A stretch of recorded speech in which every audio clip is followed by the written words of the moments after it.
What's up, guys?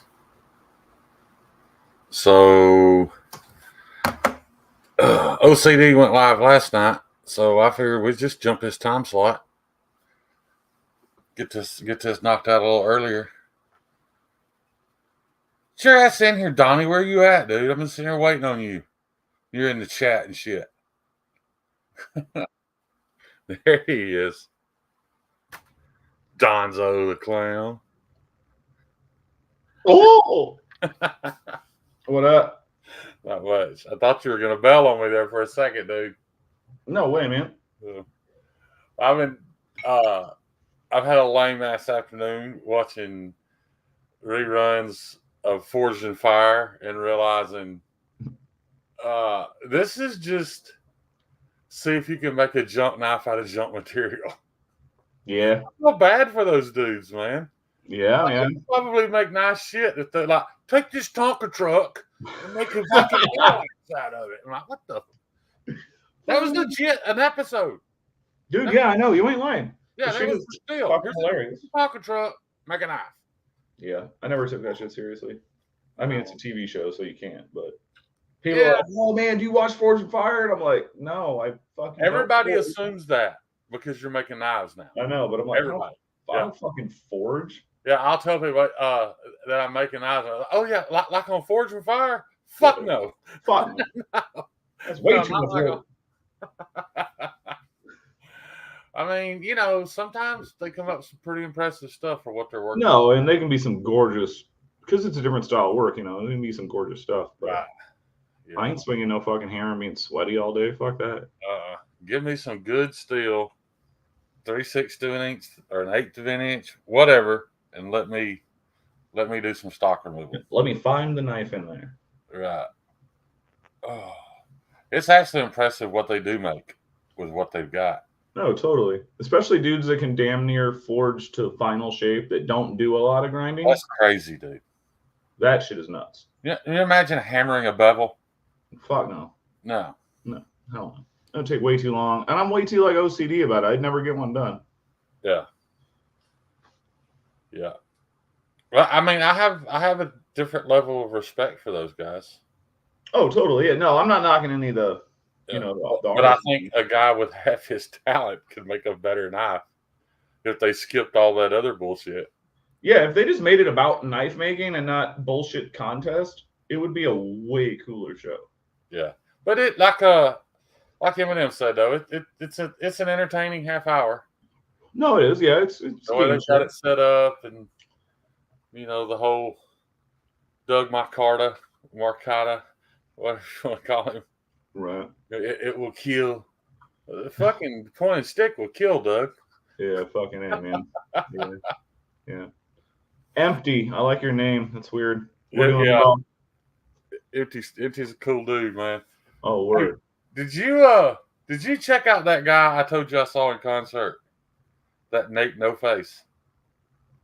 I remember looking up like 2 tracks, and then I forgot. Demonot told me what kind of music that is. Okay. I didn't know how to explain it. It was heavy in concert, but then not in concert, it didn't seem quite as heavy, and he called it something. Let me look it up. You in here, Demonot? Maddie, what up? Mimo, Marco, Paul Mills, and fucking Matt. Everybody else I missed. Marco, what up? It's one of those things where when you hear what it's called, it doesn't sound nearly as cool. Yeah. It's like European Dream. What? Something. I don't know nothing about that. I'll find it. Oh no, I was looking them up and I listened to like 1 or 2 tracks. Don't barely remember what they sounded like, but I remember looking them up and like, oh, they got a song with this guy. That's a fucking strike against them. And then I'm like, oh, they got a song with this guy. That's a strike for them. And then I'm like, oh, there's another strike against them. And it was like back and forth as I was scrolling through like their fucking songs or whatever. Because they do a song with this band called Horror. All the R's are spelled with 9s though. Yeah. And that band's fucking sweet. Yeah, I follow him on Instagram, dude. He just he's just chaos. Yeah. You know what I mean? He's not a rock star. He is chaos. He lives in chaos, and or at least yeah. portrays it that way. Do you know do you know who Death Grips is? What? It's a band called Death Grips. Uh, Check it out. You might actually like it. It's basically just this angry black guy yelling at you with some heavy ass music. It's supposedly hip hop, but it's its own thing. I don't like it, but my buddy loves the shit out of it. Demonoc called it European dream pop. Dream pop? That's what he called it. He said that's European dream pop. Now, Nate's all the way in Los Angeles, but I'm scared enough of that guy that I wouldn't dare ask him if that's what his music is, because I'm legit afraid he would fly here and cut me into little pieces. Oh, whatever. He's probably a big softy. You ever met the boys from Slipknot? Those dudes are all pansies. Yeah. I mean, they're not pansies. They're just like genuinely jolly, nice dudes. And I'm like, I don't want that. I want you to be a dickhead. I want you to be a fucking weirdo. Right. No, they're nice. They're nice dudes. He posted a thing today, and it just like that. Don't take this wrong, man, but it looked like a bunch of cholos in the park. Cholos in the park? Yeah, you know how they all get together. Demonoc's in here. You know how they get together and have barbecues, and you walk around the park to avoid them. They just all look like fuck no, I go hang out with them. They got good food, and they're always down to give me a beer. I would too, man, but I'm sending him a knife anyway. He's super stoked about it. I talk to him all the time and he was like a nobody, man. He couldn't get gigs anywhere, and Fred Durst let him play Loserville. It's like the biggest thing in his life. Whatever, dude. He gave this dude a shot. It's cool. There's yeah, that's cool. Yeah. Demonoc, you said Nate No Face was European dream pop. I'd play it, but right. YouTube's a bitch like that. I did a short with his music. Yeah. That I liked a lot. I just like different stuff, man. I listen to Stevie. I ain't gonna lie, dude. I listen to Morgan Wallen, to Notorious B.I.G. I listen to everything. Oh yeah, man. I got a pretty eclectic overall taste. But I will admit, it has to go a little mainstream to catch my attention. And I know with some people that's lame or embarrassing, whatever. But I mean, that's just the world I live in. Yeah, it's hard for me to listen to something that nobody's ever heard and think it's really cool. But Nate No Face was that way. Like, I'd never heard anything from him, was in concert and was like, man, this dude's badass, man. I just like his attitude, and he's always I don't know if he cuts himself or what it is, but his face is always bleeding when he's in concert. I just like shit like that. So you're a big Gigi Allen fan then, or who? Gigi Allen.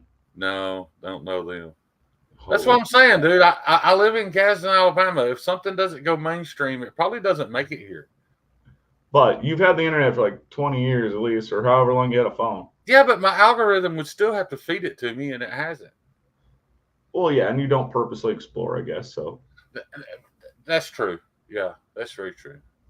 There's very few artists that I've gotten into that I can listen to a song that I've never heard before and just instantly be hooked. Like, I know this isn't your type of music, but Zach Bryan is that way to me. That dude, a lot of his music does sound the same. I'll admit that, but he writes very poetically. So I love everything he does. I can't say that about any other country music artist. Yeah.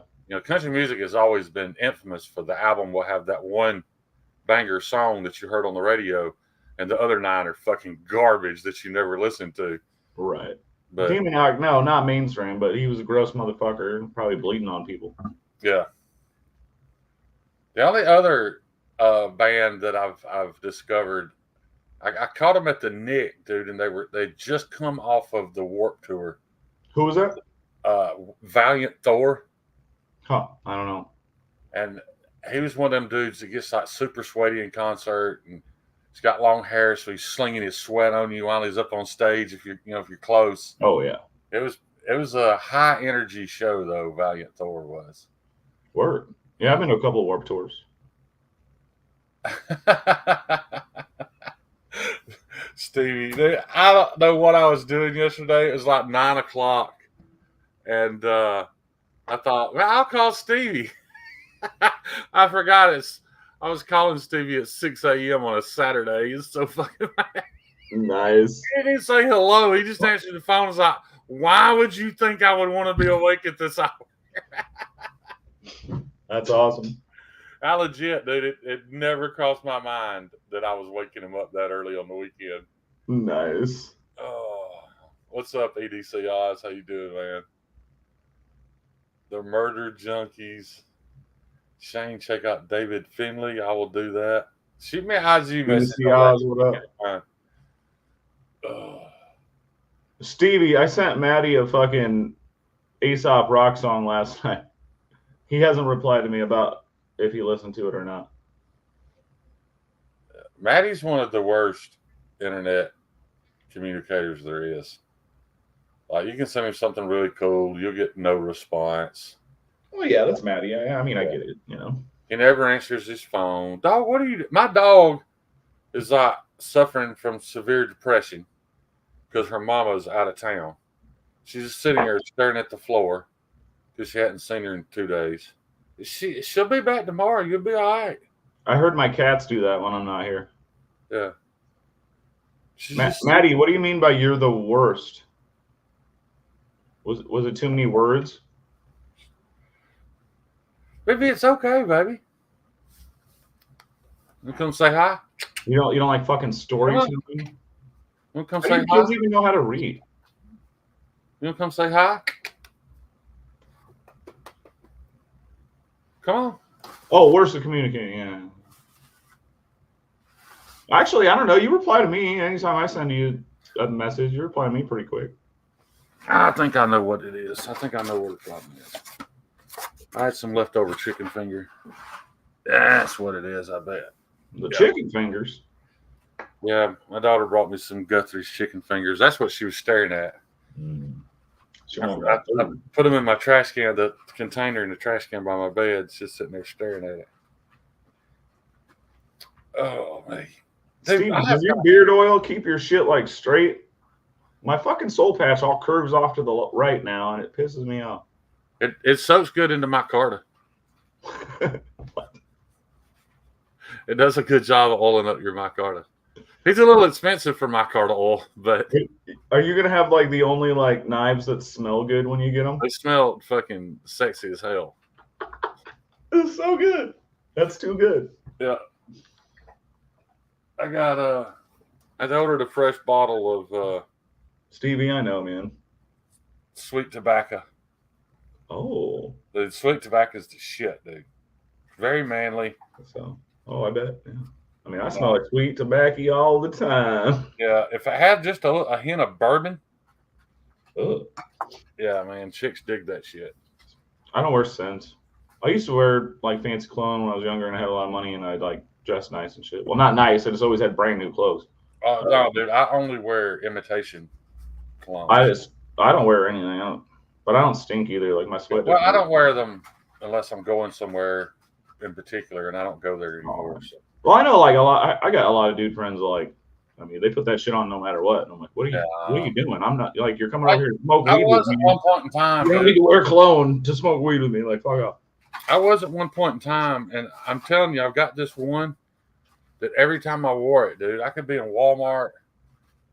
And, dude, it would attract 400-pound black women from across the store. Dude, that's my demographic. Searching for me. 400-pound black women love me. Yeah. 400-pound any woman loves me. Fat women love me. I don't know why. They would come searching for me, dude, and like bury their nose in my chair right in front of my old lady. They'd just be like, "Oh, I'm sorry, honey." Yeah, can't even go to Popeyes, dude. Can't get no fucking chicken. You know what I'm saying? Right. They all come out of the kitchen and shit. I'm like, it ain't even that strong, but I think they think there's something in those genetics, dude. I think they detect those pheromones better than some. Yeah, for sure. I really do believe that. No, totally. Yeah. Dr. Drew, dude, like, yeah, but like A, for real, and B, like I got, a stack of women that can attest to my claims. 1 second, guys. Hello. Hey, Oh shit. I'm live. He's all important and shit. It's okay.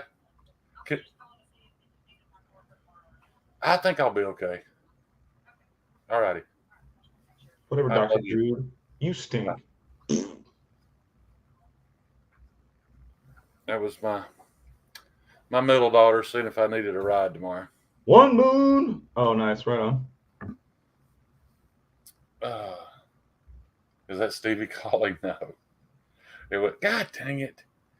Dude, this Skype for Business pops up every time I'm live. Every time I'm live, it loads Skype for Business. I think it knows I'm on StreamYard. Yeah. It's like, hey, use us instead.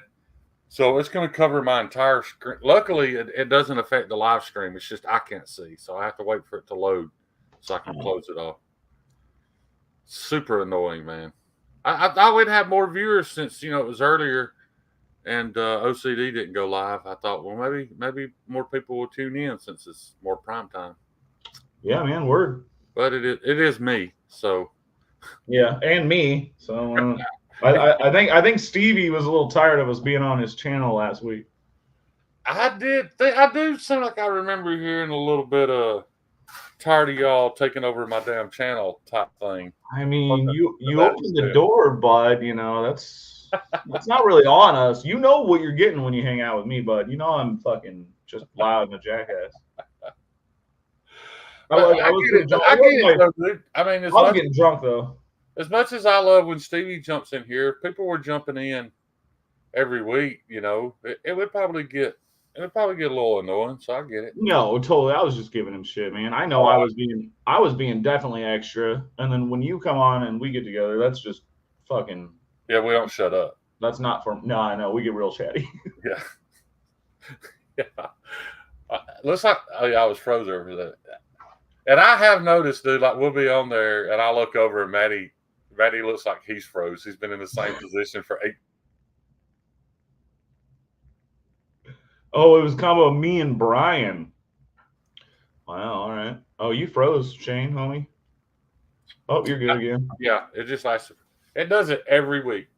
I think it has something to do with that Skype thing. After I close it freezes me for a second. Yeah, me and Brian, I fucking love Brian, but we definitely can go at it. Brian, oh yeah, Brian Kim. Yeah, I love Brian, but and I don't even remember. I just remember I was being a jackass. I didn't go and rewatch the live or anything. I don't think I know I was being extra. I don't think I know who Jason Breacher is, but good evening. It looks like some other people might know him. Beecher, what up? You know what that reminds me of? You ever seen Oz, like the TV show? I tried to start watching. Came out in the 90s. I tried to start watching Oz, but dude, it's so fucking good. Male SA disturbed. I mean, are you like that homophobic? You can't watch some like butt fucking?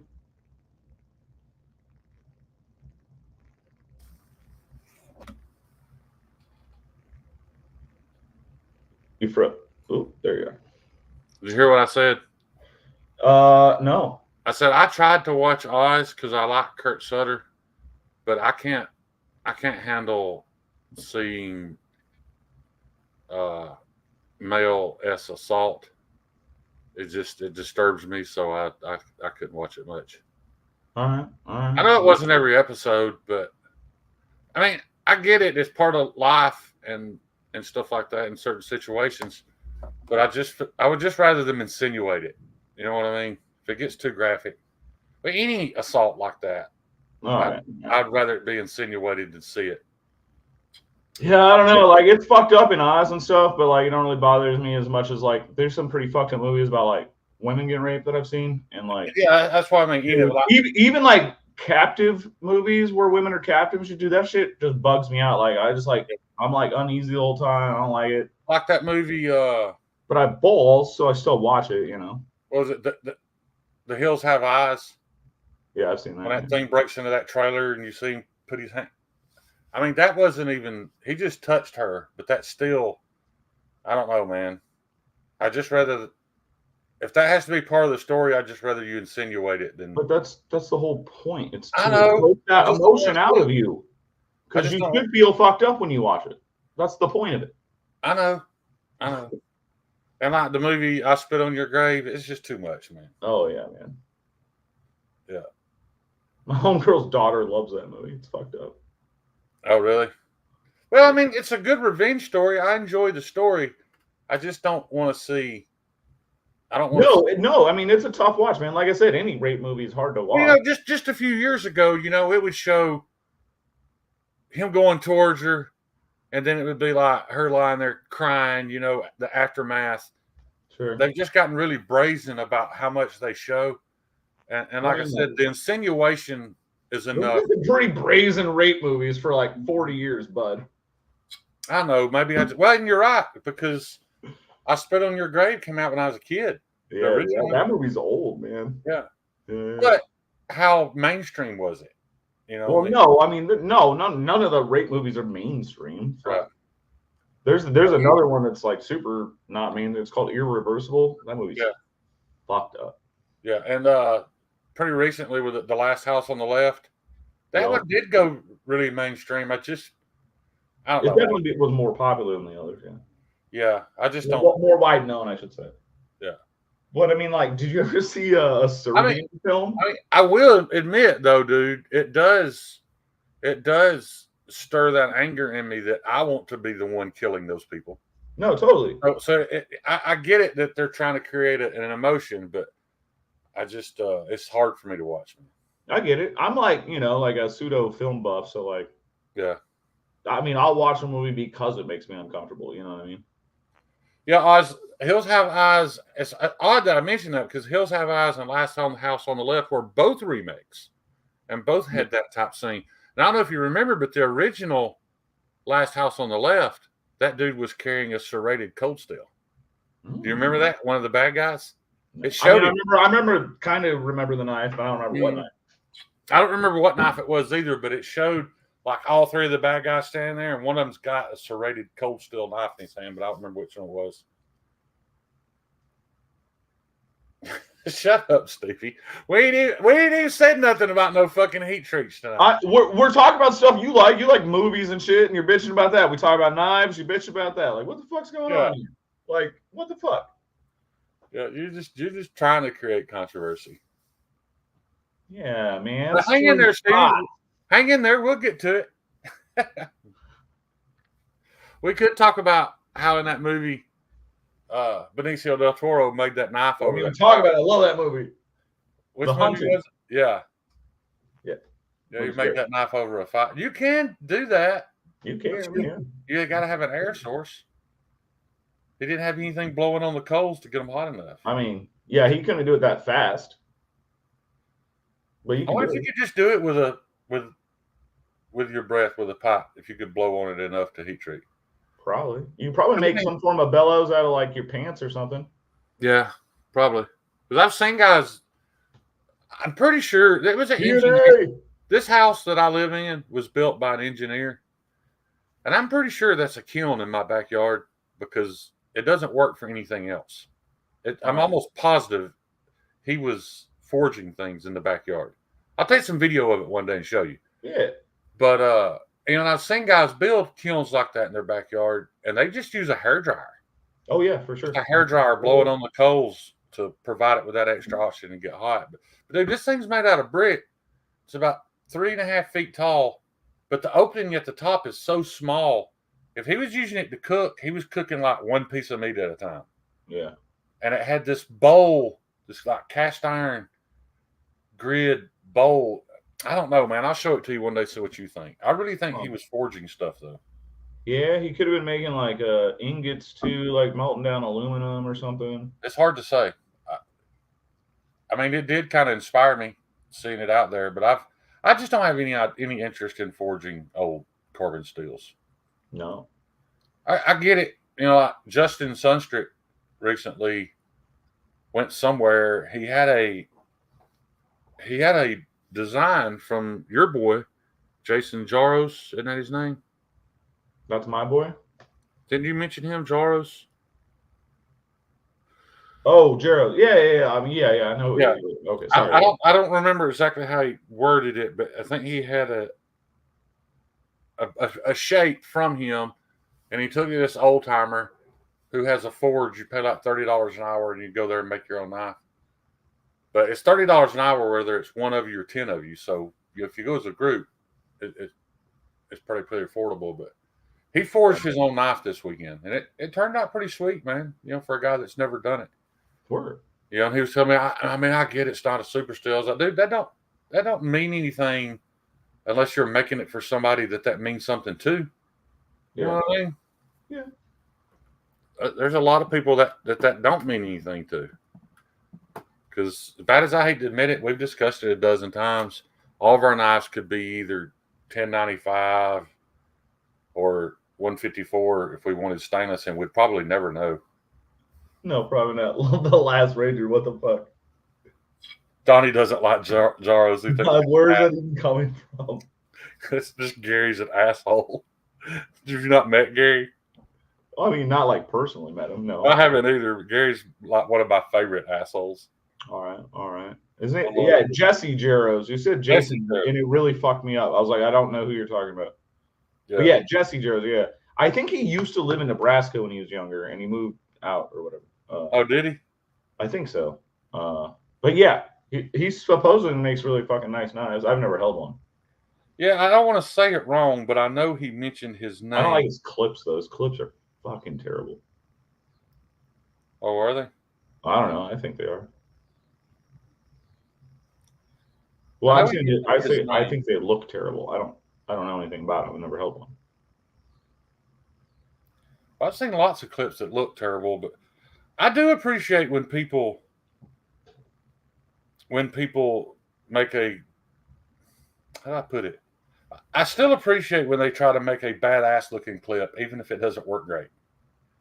Because most of those knives, like you see people all the time complain about this super artistic, Last Ranger, built, overbuilt folder, and they're like, but man, this clip sucks. I'm like, dude, the whole knife sucks as far as carrying it every day.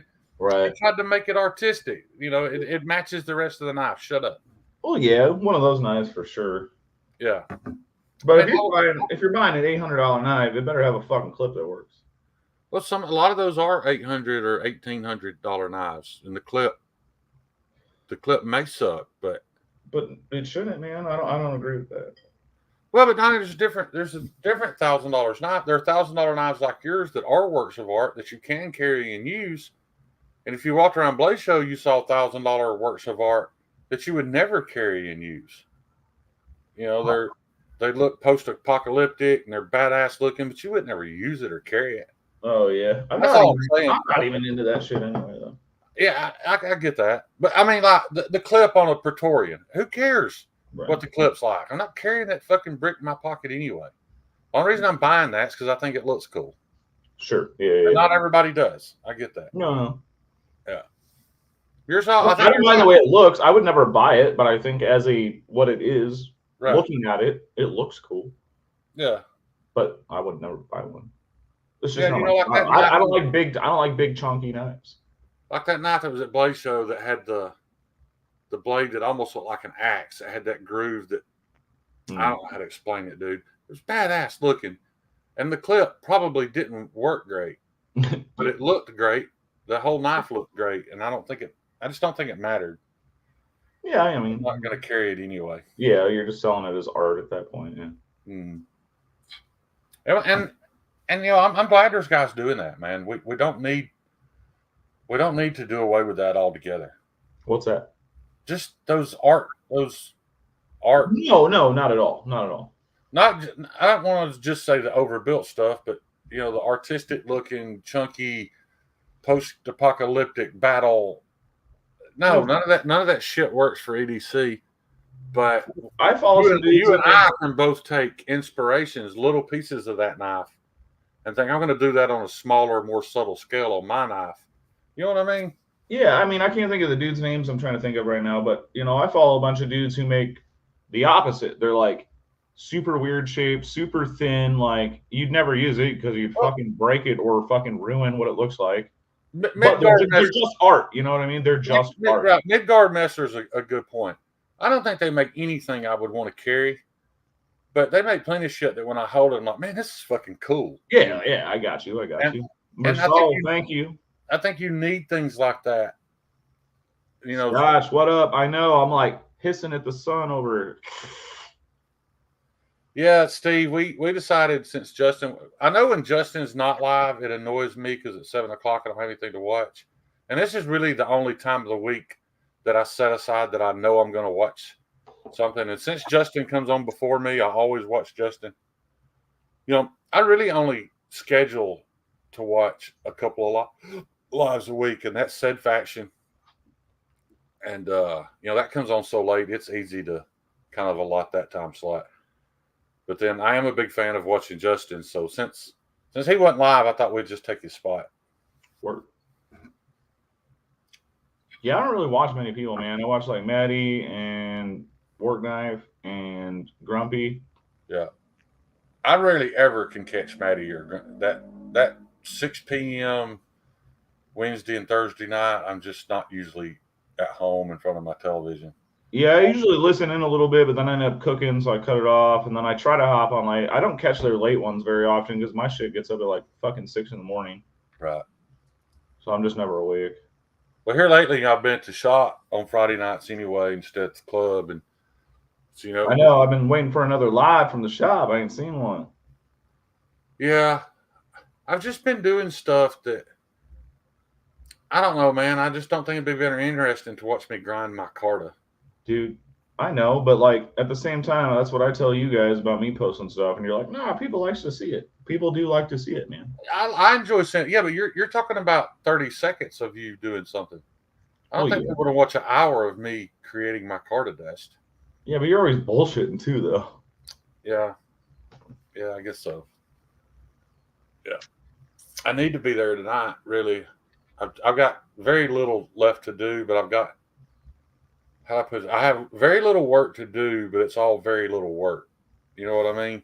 Mm-hmm. It's all just small stuff that still needs to be done. So I need to get there tonight. And yeah, I've got no grinding to do right now.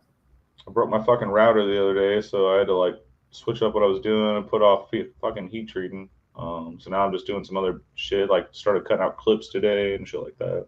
What oven do you have? I have an even heat. I don't remember the fucking call numbers because it's old and they've already changed that. But it's a 120. Is it just one knife at a time? Yeah, well, I'll fire like 2 at most at a time because then my plates get too warm and then they fucking quench all fucked up. But right. Yeah, but usually 1 at a time for sure. Okay. And how deep? Mine is the opening is 4 by 6 as far as the hole, and then it's 18 inches deep. Okay, 18 inches is probably the deepest I'd ever want to do anyway. Yeah, I used to think that, but I want to make like a Wakizashi really bad. Right. Yeah, that's the only thing, man. I hate the thoughts of spending $2,500, and then that day comes when I want to make something big and I can't. Yeah. Yeah, because you can't even leave the door open and not heat the handle, can you? No. The oven won't heat up with the door open, will it? No, no, mine's 120 volts, so that motherfucker, it needs all the help it can get to get up to 10. Right. What's the price difference between the 220 and the 120? It's not much, is it? I can't even tell you. No, between the 2 units, no, I don't. For the same size and everything, I don't think it's that big of a difference. No. I think I'm just going to start with the 220. You should, yeah. I outgrew it really fast, but now it's low priority on a new tools list because I need other shit more. You know what I mean? So I'll upgrade sooner or later and get a nice newer even heat or a Paragon or something. Well, I've already looked into it, dude. If I sell every knife I've made in this upcoming batch, I'll be able to buy an oven and another batch of steel and be broke again and hope to make money on the next batch. But I love the fact that, you know, Brian's doing some of my stuff and Steve's doing some of my stuff. But man, I hate Nemo. This is actually Stevie's fault right now. We would not have even started talking about knives if it wasn't for his comment. Probably. He's right. I hate depending on people is what I'm getting at. Well, yeah. I hadn't even thought about it. I could probably, you know, I hadn't even thought about asking you, hey Donnie, would you be willing to heat trade something for me? But I just don't ever want anybody that's doing me that favor to have to walk up to the oven and think, fuck, I don't feel like doing this. But no, I just don't have the time right now, man. Right. Otherwise, yeah, like if you were like, hey, I made a knife for myself and I want you to heat treat it, I'd be like, all right, Well, yeah, that's I'll do another that. reason why I want an oven. I But really want to promote. I can't do multiples and shit. Like I I just don't really, have I time. really want to promote guys in the community making things for themselves, and I want to be able to offer that. Hey, I'll heat treat it. You don't have an excuse. I'll heat treat it for you. Yeah, fuck yeah, man. Because I mean, I what would I love do. if I had a 220 unit that was fast, Yeah, because it takes me about 6 fucking hours between heating it up and doing everything to do, one run. right. If I had a 220 one, I could probably do all that in like an hour. Yeah. So I've got 220. It's right there, right at my table. Yeah, I my can plug house it right in. set up for that. And I don't want to start a heat treat company, but I'm pretty confident that I can follow a recipe exactly. Yeah, man. That's all there is to it. It's following it exactly. And Basically. I would really like to be able to take away that hurdle that guys have got, as far as being able to make their own knife or make their grandson a knife, Yeah, whatever. because you can file a knife with like $40 worth of files and sandpaper. Dude, But then you still need my heat very treatment. first knife, Donnie, I was super proud of. I did a nice light hollow grind with a 4.5-inch grinder and a flap wheel disc. Nice. I just went really slow, and followed that bevel each time. It wasn't a super deep hollow. It was a little shallow hollow, but I mean, it turned out really nice. I had a nice bevel line, and that was what you can buy that grinder at Harbor Freight for $50. You You can make a knife. Todd Carr, I don't know. I think it's like if you send them a batch of shit, I think it comes out to be around like $7 ish, up or down a couple bucks. No, that first knife is $75. No, yeah, if you do one knife, yeah, but if you're doing like a batch, they end up being like what, like $8-10 a blade. Yeah, and then the next one's like $40-something, and then they drastically start dropping after that. But you have to send them about 20-25 knives to get to the $8 mark. All right. Yeah. Then after 100, you can get down to $5-6 a piece. But you are bottom of the fucking rung. Right. You're waiting a month. You're not naming your HRC. It's going in the oven with Kershaw's, whatever that steel is. It's going in with theirs. Yeah, So that's the problem. That's the problem with sending stuff out like that. Right. That's what I want to. That's what I want to alleviate. And a lot of makers, dude, even makers that make nicer shit and been around a long time than me, or whatever, blah blah. They're like, yeah, I don't care. Like that's fine. I don't have time to fucking do that. I'm like, I get it. You're gonna make a lot more money sending fucking 100 or more at a time or whatever. I just think like Satu Dave is sending his stuff to get it treated one at a time. I would love for him to send me a knife, because I can literally put it in the oven. He's sitting there sanding some scales, and when it dings, take it out and quench it. I don't have to shut down a production line or whatever, to be able to heat treat his knife or Michael Morgan's knife or Todd Carr. Anybody in the community that wants to make something, if you want to do hand file, that can be done too. I mean, you're talking about 7-8 hours of filing, but you're probably going to make a more perfect knife than I did. Yeah, man. The first couple I made were with a file. Yeah, especially if you just take a few minutes, set you up a little filing jig. You can file a beautiful bevel. Oh yeah. Yeah. Yeah, but I know I am worried about spending that money buying that oven and then sales just stop and I'm stuck with it. But I've accepted that if that happens. If it happens, it happens. But that doesn't mean you can't still make knives and give them to your friends and keep your craft, learning your craft. Right. It might not be a business, but yeah, because there is some shit that I want to make that I don't think is going to sell very well. Yeah, man. I got a list of that shit too, bud. Yeah, I mean, I do like that fantasy. Shit like Gary would like, that Last Ranger post-apocalyptic. Badass looking, but is it gonna be a great idea to carry it every day? Well, no, but I still like it.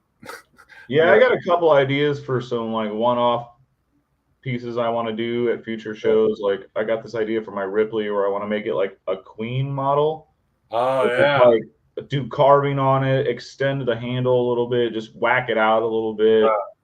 It'll just be an art piece. I mean, you're talking about like the Queen Xenomorph. Yeah. Yeah, Yeah. yeah. The level's more badass than what you're used to. Yeah. So Yeah. just get stupid with it. You know, again, you're not gonna carry the motherfucker. You're gonna show it off. I'm gonna make. I mean, I've got two lines that I plan to kind of keep in production and keep a few of, even if I do have some inventory that sets and doesn't sell immediately. But I'm doing like a outdoors line and then like a a tactical line. So like my tactical line is going to be, my brat, my goon, my heathens, stuff like that. And then the others are going to be my creek bed, my homestead. They're just going to be more witchcraft, camping type, and then I want to make like my more menacing looking line. Yeah, for sure. And if they don't ever kick off and get super popular, that's okay too, man. Because the thing is that both of those lines eventually are going to only increase in quality. Yeah, man. I You mean, know, like when I made the vapor, honestly, that was my take on a more normal looking knife compared to my Rippy. You know what I mean? I was like, people want a normal looking knife. I was like, this is what I got. You know what I mean? I like that you shrunk Iggy's. That's just a slightly shrunken. Yeah, it's about an inch shorter both ways, like just literally just chopped. Yeah, dude, I would be willing to bet you'd sell more of those than you think. I'm gonna take two to West. I think I'm gonna make one of them a lefty. You see, ooh, that's a risk, but It you is a see, risk. you see a lot of knives. Like I always thought the Evo was the sexiest looking knife of all time, and I loved the size of it. And then when they came out with that small Evo, I loved it even more. Like it took away its. I bet the small one's way better for a knife. Like I have It a big is. one, and it's It cool and took it's away. gnarly, but It I took don't away carry it. it took away some of the badassery of it, but it made it a knife that you could carry and use every day. Right. And I hate to say that about a Russian designed Chinese made knife, but for those of you who follow me, man, I talk shit, but I don't lie. It's fucking beautiful, dude. It's a beautiful knife. No, it's a cool fucking looking knife, man. Yeah. Well, I wanted to show you my. I don't think I'm gonna get it to show on camera the way I want it to, but I was really proud of one that I didn't really have a whole lot of excitement about. But Snuz reached out to me and said, "Hey, Stevie, I bet she is still as hot. I think I saw a picture of her not too long ago. That bitch is sexy as fuck. Snuz reached out and wanted to make him a small but four-fingered bird and trout, and that's what I came up with. And dude, this thing, that's nice. I don't know if I'll ever get it to. No, it's thin though. It's thin, dude. What'd you start with stock? 100 thou? It's 3/32. So what is that? Oh, fucking no. I think that's like 108, isn't it? It's near 100. It's right around 100 thou. Yeah, and I ground it very, very thin and flat. Yeah, there's a good angle of it. But yeah, man, looks like a slicer. Yeah, dude. I like that. I like the shape and everything. I can't see the bevel. Like, typically you can at least see a little bit of flat, where you're going to put your edge. And dude, this thing is, it's I don't want to say it's zero ground. I was going to say it's just zero ground, but just barely more than that. Right. I mean, I could probably make 4 or 5 passes across the Scotch-Brite belt, and this thing would probably cut paper. Yeah. It's that close. I think it's going to work really nice for him. And somebody asked about the single pin. I'm a little up in the air about pins.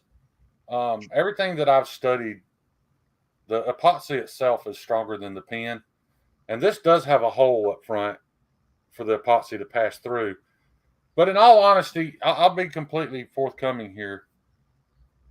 The hole was too close to the blade. So if I put a pin in it, it would have been way up here. And I think that would have looked worse than the single pin.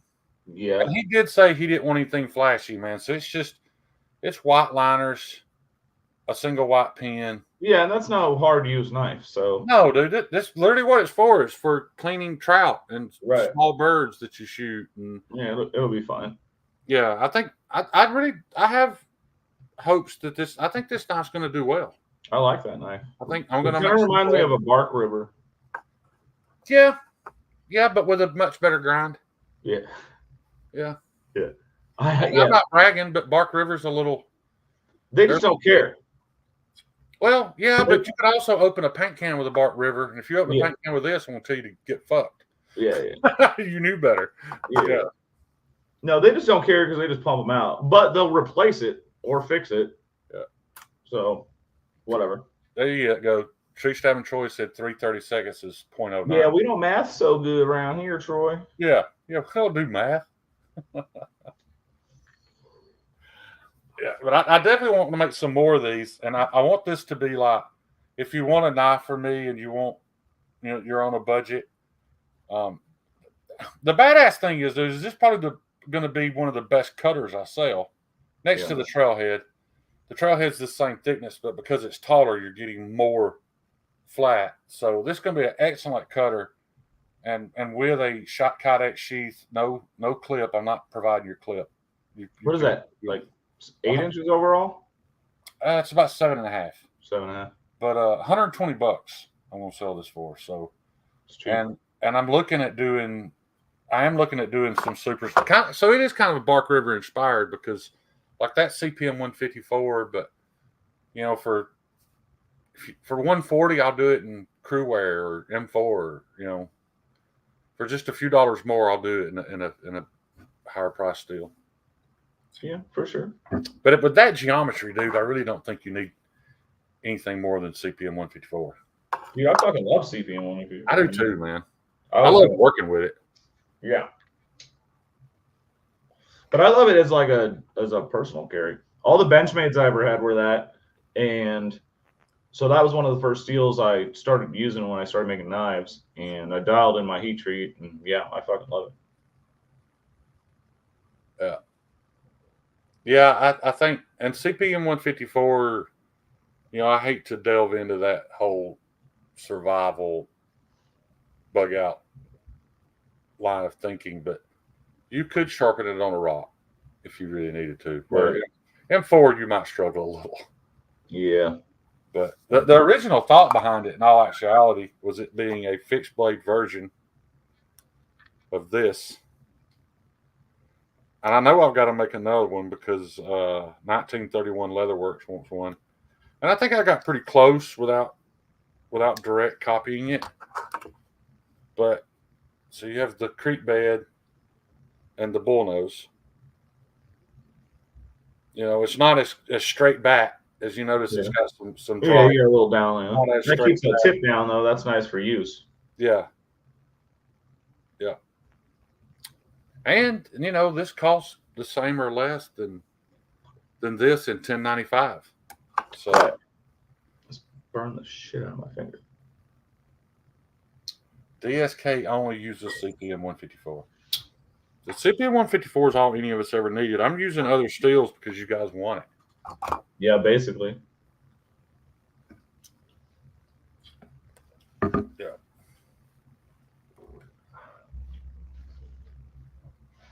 I'll be very disappointed if Shane doesn't make a knife named the stripper pole. The stripper pole. It's hard to make knives inspired by strippers because knives are so streamlined and straight. A stripper, you tend to want a little more curvy. And strippers are not very inspiring. The better you get to know them, the more you realize that is true. Yeah. Yeah, we had my buddy dated a stripper for a couple years. She was hot, and she had a good routine or whatever. Fuck me, hanging out with her friends, dude. Like that shit, I wanted to blow my brains out like all the time. Dude, they have no. Well, I mean, they all have daddy issues, and they just fucking got issues. Yeah, they had no raising. They're all dumb as a box of rocks. Well, I mean, like I've met some. I knew one that was. Oh, you met the one that's going to college? Legit, yeah. She's on. I can't mention the school or her name because it'd be too easy to find out. But what up, Narek? She's training for the Olympics. She's a college track star, and she dances at night because she has to. She's from a very broke family. But even her, even though she's doing really well in school, she's book smart, dude. she had no common sense, like no life skills. Oh yeah. You know, it's like dating a child, dude. You have to wipe their nose and remind them when to eat. And it's just, Yeah, it's not good. it's work, man. Yeah. You know, there's a reason why they're not willing to punch a clock and make money a different way. Oh yeah. Knuckle up church. Well, I think if I did a recurve, maybe. I think it would have to be a recurve. Space Ghost, Striders. I want to learn Space Ghost, hold that thought. I want to show you something. I said I wasn't going to show this early, but I can.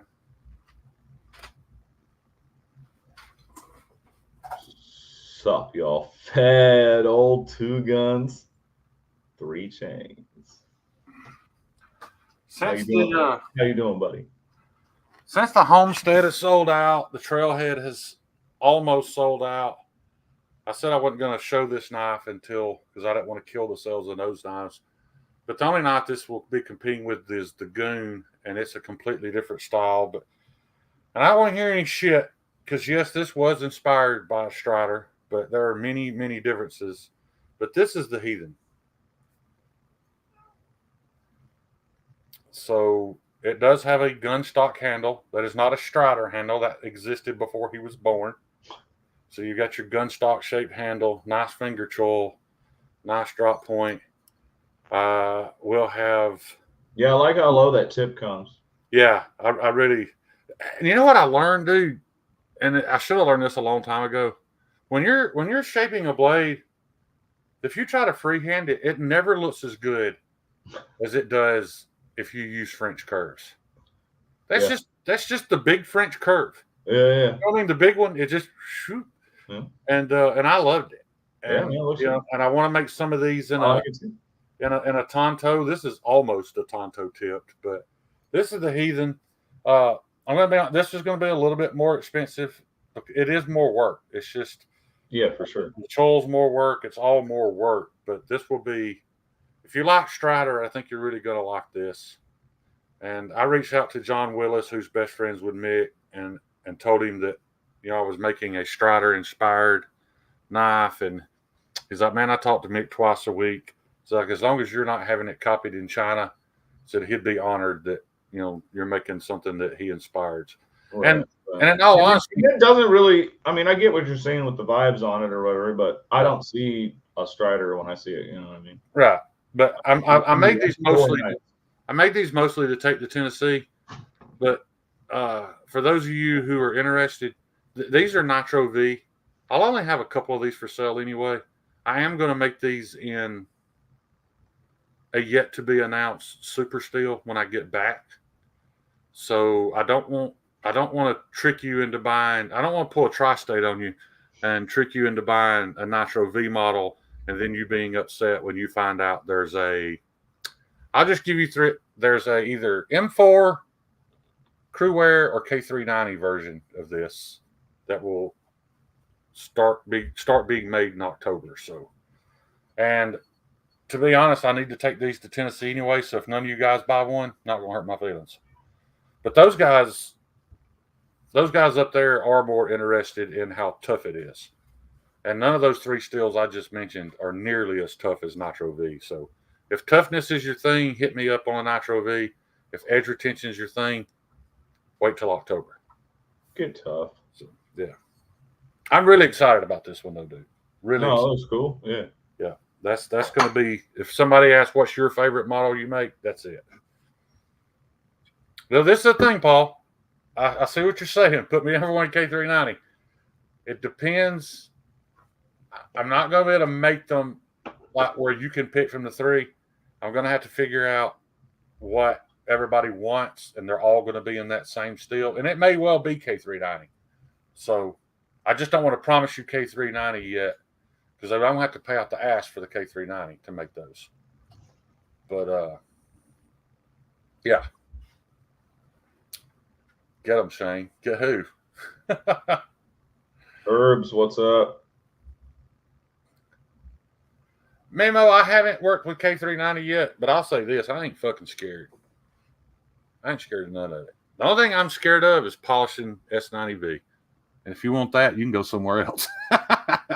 Yeah, let me tell you, I don't fucking Carco got the last S90V blade I'm doing until I can get some fucking Well, bearing pockets going on. S90V makes no sense in it because if a buddy of mine called and said, "Hey man, my son's in the military, they're about to go to war. I want you to make him a knife. This is what I'm going to make him." I ain't going to make it in K390. I don't want it breaking on him. I don't want him having a hard time sharpening it. I'm probably going to make it Nitro V. Yeah. So, but yeah, I know K390 is going to be harder to work with, and it's going to be more expensive for that. Oh yeah, well, that's fair. Yeah. But look, Paul Mills just said I'd pay extra for the K390. But it's coming, Paul. I promise you, it's coming. But those are headed to heat treat tomorrow. I was going to ship them, didn't realize. I've never worked it. I don't even know. But the only place open yesterday was the UPS store, and that box probably weighs 40 pounds because there's a bunch of knives in it. Dude, it probably would have cost me $150 to ship that to UPS. So yeah, but it'll also fit in an $18 flat rate box. Okay. So I'm having to wait till tomorrow to go ship. Honestly, I fucking play with a lot more of those steels and shit, but like for folders, which is what I do mostly, fucking dude. If I was making a fixie in it, I wouldn't give a fuck what it was. I don't care. All steel works.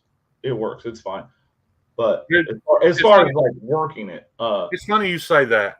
But just the level of precision I need for my folders is just so much more than a fixie. Yeah. Oh, Carco's in here. What up, dude? So I've got to make Carco with a fixed blade too, and I'm about to get with him to find out what steel he wants. I know he likes S90. I can tell by his comment there, but yeah, I was just telling him, Carco, that you got the last one of those motherfuckers. I'm working until I can make bearing pockets.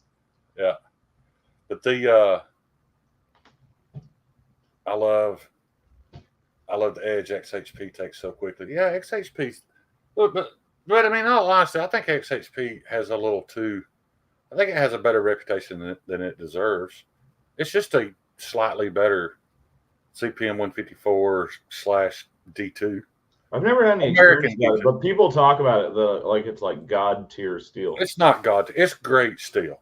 It's great. It's very well balanced. Sure, and that's what I like. So I mean, I get it. I get it that it has a following. Yeah, I carry it nearly every day, and so I can say that. I'm not saying that off of a guess. That's XHP right there, and I do enjoy it. It's not K390. Sure. That K390 Police I got will outcut that 10-1. Michael Up Church, I'm having a hard time locating Rex 45. It's not that it's not out there. It's just my people don't have it. And there's not enough difference between Rex 45 and M4 for me not to just order the M4. I mean, Rex 45 is going to have slightly better edge retention. M4 is going to have slightly better toughness. But, dude, if I made you one in M4 and told you it was Rex 45, you would never know. I wouldn't do that. But you would never know.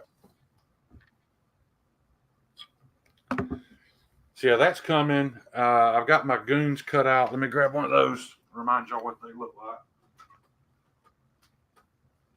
The goon is my first production super steel.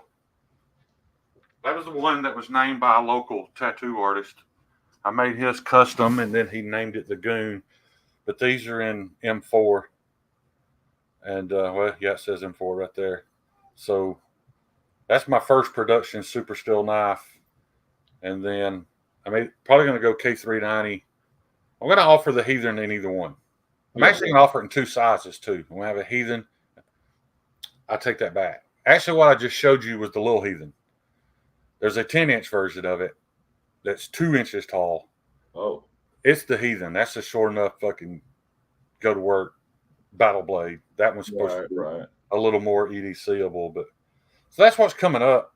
So, and yeah, I'm going to run that K390 pretty hard. But I was thinking about doing the little Heathen in K390 than doing the full-size Heathen in crew wear, just because it is to make it that much tougher. So I don't know. Kind of depends on what the demand calls for. That crew wear knife I fucking made Frankie, he has been beating the shit out of that thing. Yeah. And it's been fucking holding up nicely. Well, you mentioned you haven't noticed the difference in working them. I was super impressed with how easily I could work M4 and 4V, Yeah. except for one thing. The What's that? hardest part of working with 4V is just cutting your stock. Oh Just yeah, cotton's always the worst. 4V sucks to cut, I man. bet. It will eat a fucking 4.5 inch cutoff wheel up. Fuck, But, 3V fucking sucks to cut it. Yeah, but 4V, like drilling it, dude, Yeah. it drills like miles still. Right? I mean, it'll create a damn, what are those things Little called? curls. It'll create a curl that slaps you in the chest when you're drilling. Yeah. That's super easy. Where like Nitro V drills a little chippy, like it's just little chips of steel come off of it. Snot rag, yeah, I'm growing to like it, man. I mean, all the ones I'm taking to West, they're all in crew wear. All of them. Oh, really? Yeah. I think you'll do well with crew wear, dude. It's great, man. I mean, I like it. I had a phone call with Michael Martin recently. Dude, Michael's a great dude, and he makes a good knife. I think, pretty sure I've got him talked into changing his button locks to a button actuated compression lock. Mm-hmm. And I told him, I was like, man, I don't want to scare you if you've got like tons of MagnaCut on hand, which he don't. Right. I was like, but you jumped on the MagnaCut train at the right time. I was like, but it's starting to lose it's just losing some of the hype. Well, yeah, because now it's normal. Right. And he was asking, yeah, I mean, now it's S35VN. Yep. So he was asking, and I was like, as far as super steel goes, dude, you can't hardly go wrong with crew wear. Everybody seems to enjoy it. So that would be awesome to see some really thin ground ABWs in crew wear coming soon. I'm not saying it's coming. Right. But it'd be cool. Yeah, every recommendation I've made to him in the past, he's gone with. We're still talking about my collab with him. Brand Sutton, what up? Dawson, what up? I don't know if we're going to collab 100%, but there may be a design coming from ABW from me. But I'm not really passionate about doing it anymore. But I almost feel like I have to, just because everybody said, I can't get a knife made here. What are you going to do, like a super limited run or something? Let me ask you this, dude. Let me ask you this, Donnie.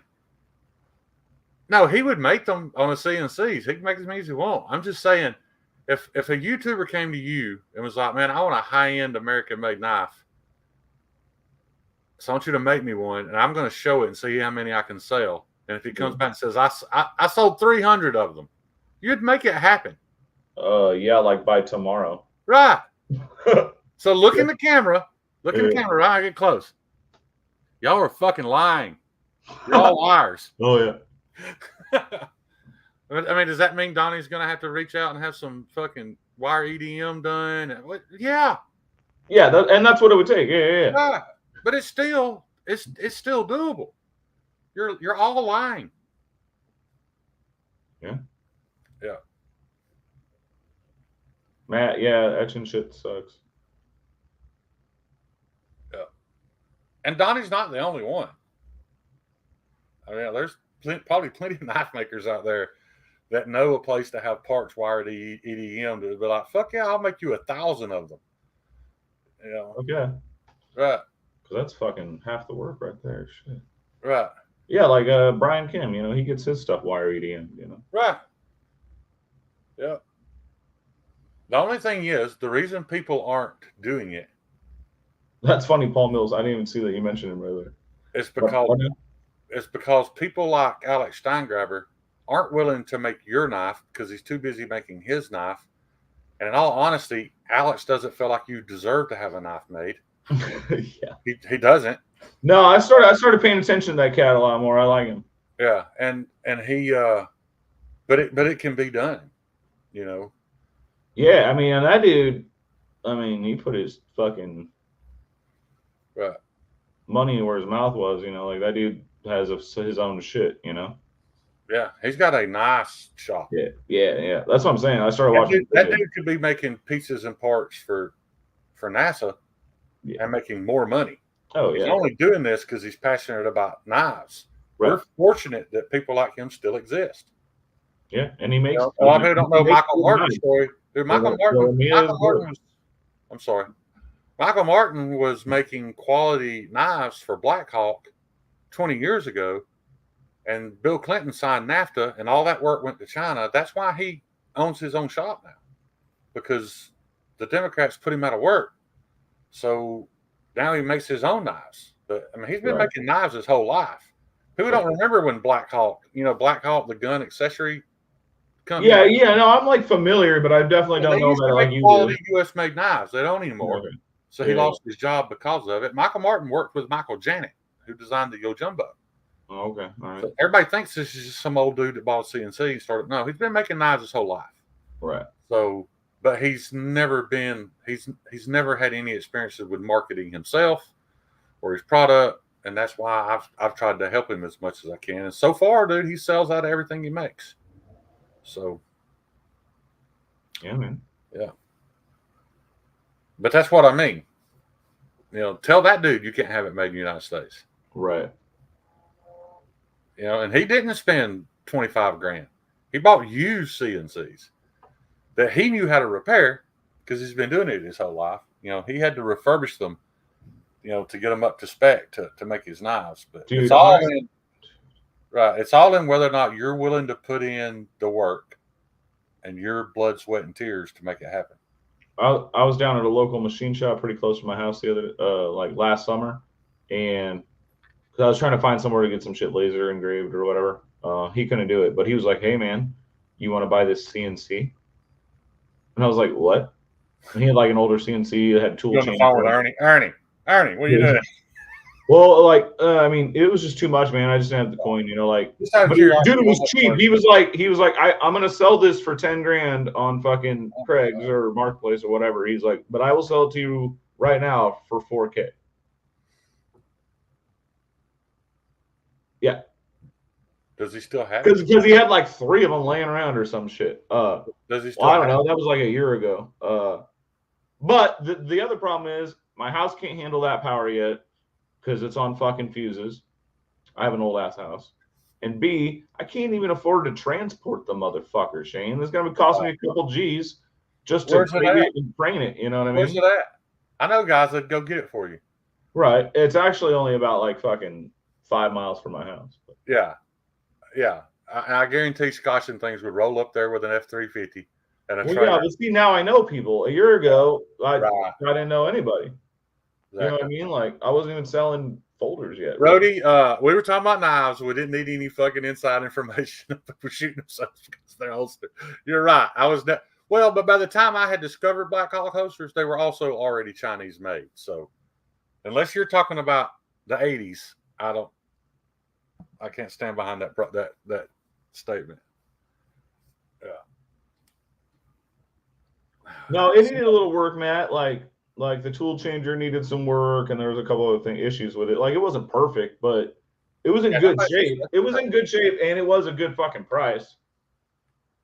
Right. But I don't even want a CNC anyway. I want a fucking manual mill. Right. I've got access to a manual mill. Like, it's just sitting there plugged in. I gotta drive 15 minutes to it. Well, I'm scared. All you gotta do is turn some knobs, bitch. I know. I'm just scared to learn it. And the guy that would be there, the guy that owns it, legit has been doing this. We're the same. He's a year older than me. He's been doing this his whole life. Worst thing would be just ruining fucking tooling at first. Yeah. Yeah, he's given me access to it. I just haven't. I mean, I'm eventually going to want to put a fuller in something, so I'm going to have to figure it out. Yeah. Shane used to work for a nighttime moving company. His advanced team would go out to the houses and first get all the valuables out of the way. Then they would call in the panel truck. That's called my brother and all his buddies. But yeah. Oh. Yeah. Well, being a trader and switched to safari lands, the rest of us red-blooded Americans. Okay. I don't know anything about quality holsters. I carry a most Portland holsters. I remember a whole bunch of hoopla about that like a couple years ago. I know that company that advertises a lot on Instagram catches a lot of shit. People saying they're made out of milk jugs. That We the People.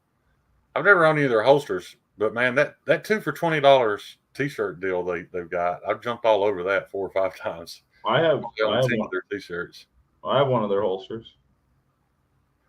For Oh, around do the you? house, and shit, it's fine, man. It's not great. It's not They don't- fucking I fancy. I do not get into It arguments with fucking gun it is snobs. just a fucking Kydex holster. There's nothing special about it. I don't get into arguments with gun snobs, dude. Overton Windex put out a video today Oh, dude, talking about I am not a gun, so I'm not that dude. yeah, talking about this $400 scope that he tested versus his Vortex Night whatever that was $3,200 and proved that that $400 scope was better. And he'll catch slack about it. Thing is, Overton don't fucking care. He don't care what you Right. think or what you say. Right. So, yeah. Yeah. I wrote it down though. I'm going to buy the scope Nice. because I want a nice one, but I'm not paying $3,200. He literally showed it like video images through one scope, the $400 one and the $400 one was clear. It was better glass. Nice. Dude, check that gnarly shit out. God damn, dude, you got to be more careful, bud. I burnt the fuck out of myself. Is what happened. And then I know. I told you to make little thimbles. yeah. Well, Patina Turner sent me an ad for these little insulated finger gloves you can get. They just slide over your fingers. Nice. But the thing is, like when I'm grinding, I rarely ever deal with hot steel because when I'm grinding, I'm constantly dipping. I do it like I'll cut one end of a piece of steel and then I'll cut the other end. And because I know this one's red hot, I grab that end that I cut 3 minutes ago that's still fucking hot. I just forgot. So it's when I'm cutting. It's when I'm cutting steel is when I burn myself, not when I'm grinding.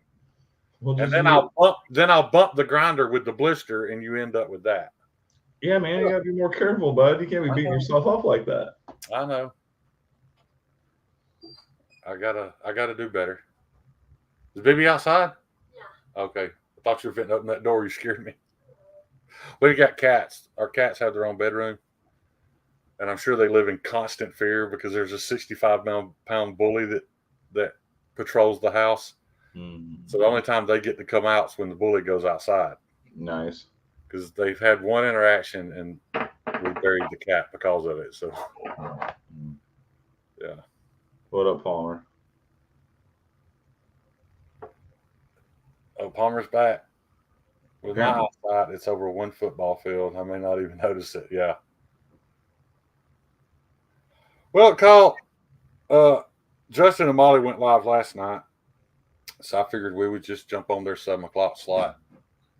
Not that was any more convenient for me or Donnie, but I thought maybe people would like not having to stay up till midnight to listen to our bullshit.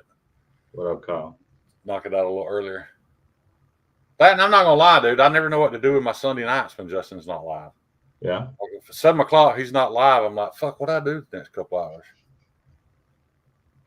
Yeah, I hear it.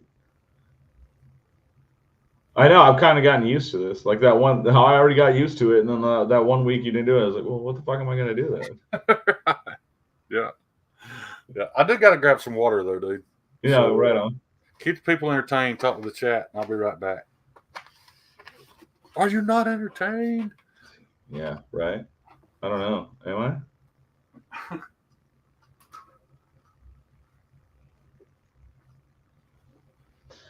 I don't really have nothing cool to say, y'all. I'm just busy working on Blade West shit. Broke my little fucking trim router, so that kind of put me back a little bit. I don't know what the fuck is wrong with me. Like every time I try to work a show, I'm like, oh yeah, I'm good on time, and then either I'm an asshole or some fucking bullshit happens, and then I'm working, till I get on the fucking plane. That'll change though. Yeah, working on that shit. I don't know. I don't really have anything else to say, I guess, about that. My brain's fucking mush. It's panic mode.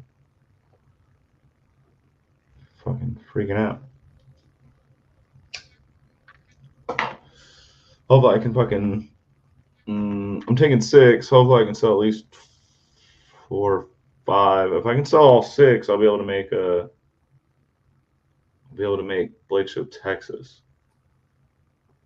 If I don't, there ain't no way I can fucking afford it. Scott in, thank you very much, dude.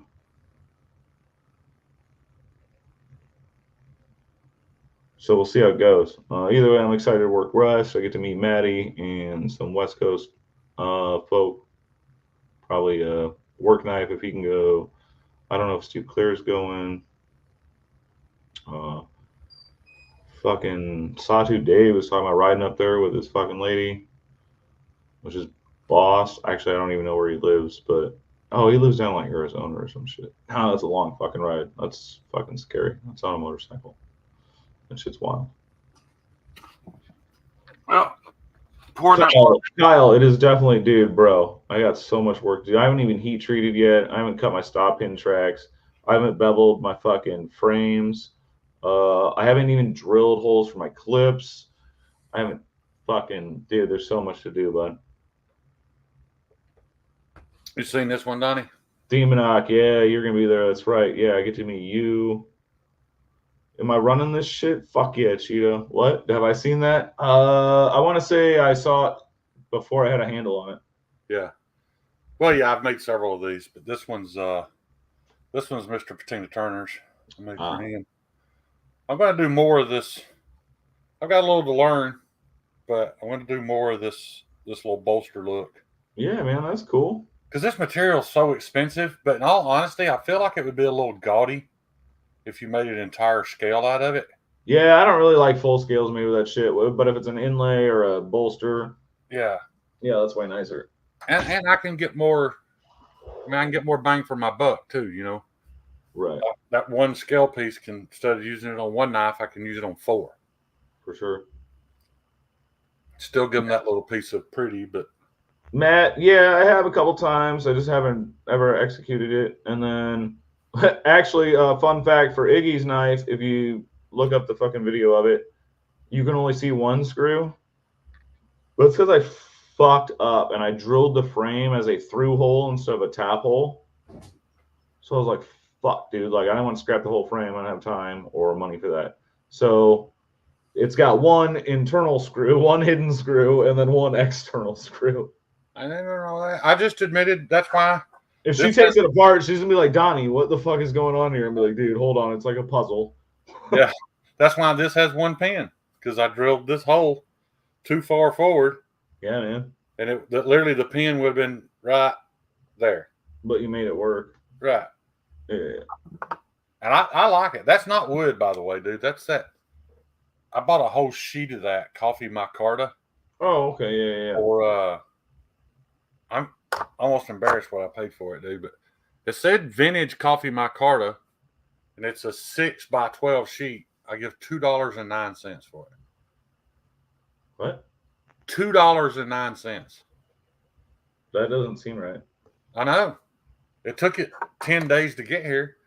So I'm wondering if it's foreign, but it says it came from California. Huh.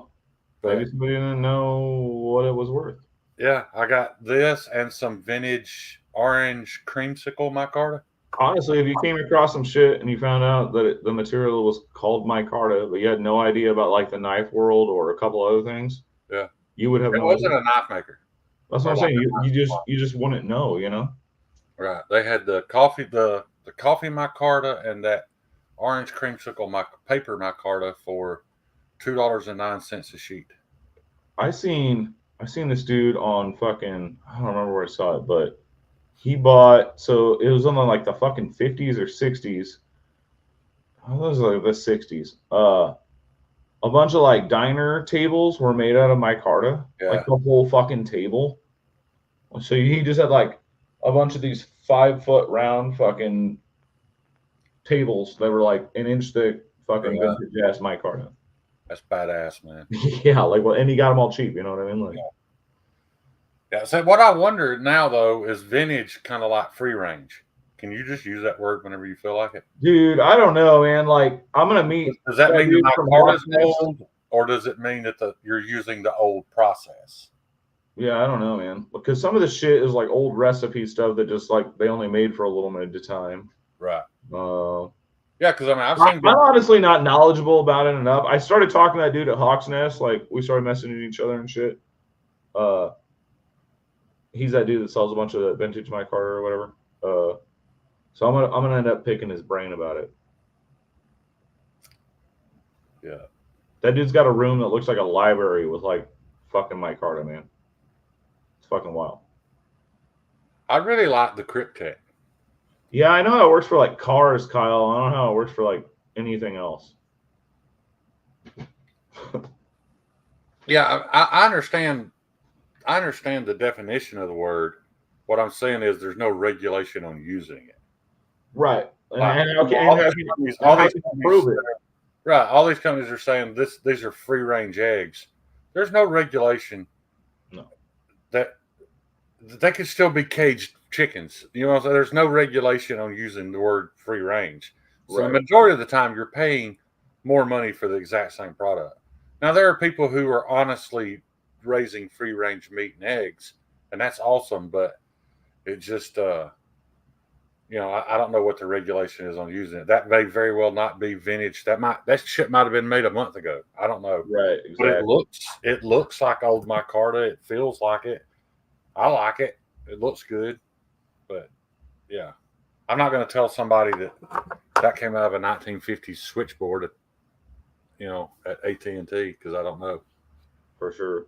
Palmer, that would make me officially that then. I just turned 40, motherfucker. What up? I'm There's an a old Cheeto. bastard now.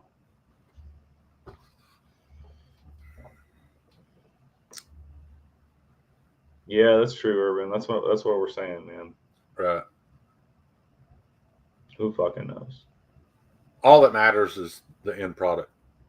I did get a piece. I didn't get a piece. Young buck, Cheeto. That's right. I feel like one.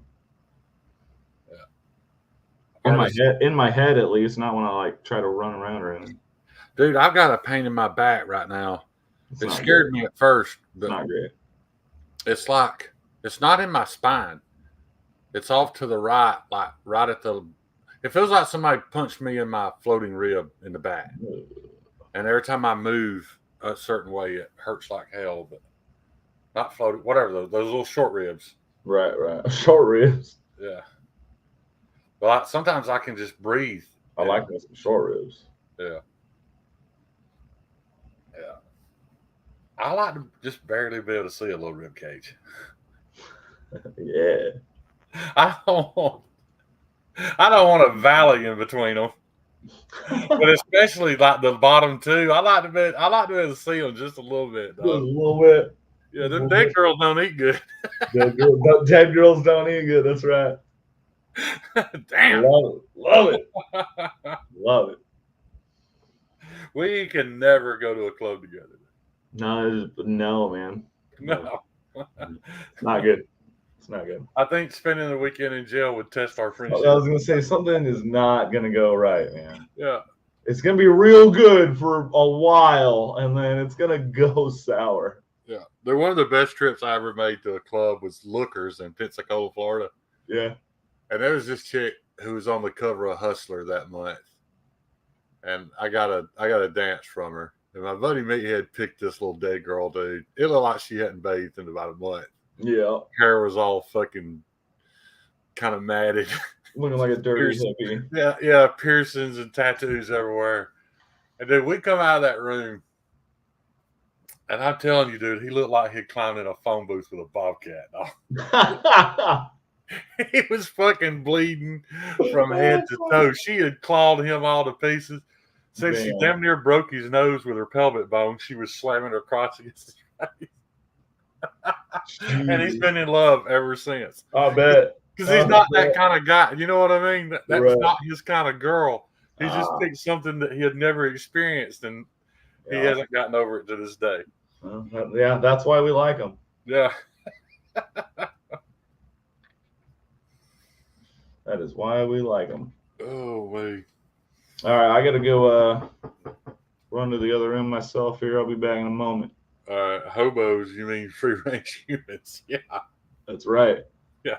Dead girls. I mean, if the things... Dead girls are free-range for sure, dude. You might find them. Man, I'm eating motherfuckers, that's for sure. Dead girls, you might find free-ranging in a closed-down Lowe's parking lot.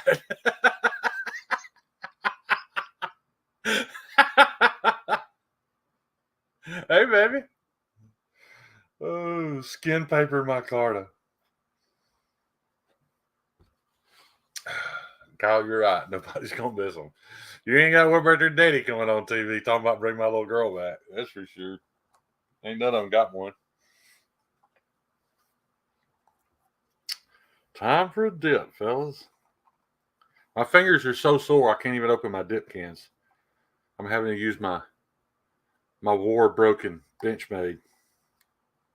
I wish y'all could meet this dude, man. I asked him about I wanted a foregrip for my AR. He was like, I'll give you the one off my battle rifle from Afghanistan. Like, all right. You want me to come by and get it? And he's like, no, I'll get it to you. So the next day he calls me and he's like, hey man, that grip's out in the grass in front of your shop. I was like, what do you mean? He said, I just rode by about 50 mile an hour and threw it over the roof of the car. It's laying out there in the grass. Dude, I've had several ARs since then, but they've all ran that fucking beat up, scarred up veteran foregrip. Cannibalism is much more prevalent than I don't want to hear about it if it is. I think cannibalism is like one of those things that we're all better off just pretending like it don't exist. You know, as kids, we were convinced that we were going to have to worry much more about quicksand than we ever had to. But cannibalism, I'd rather just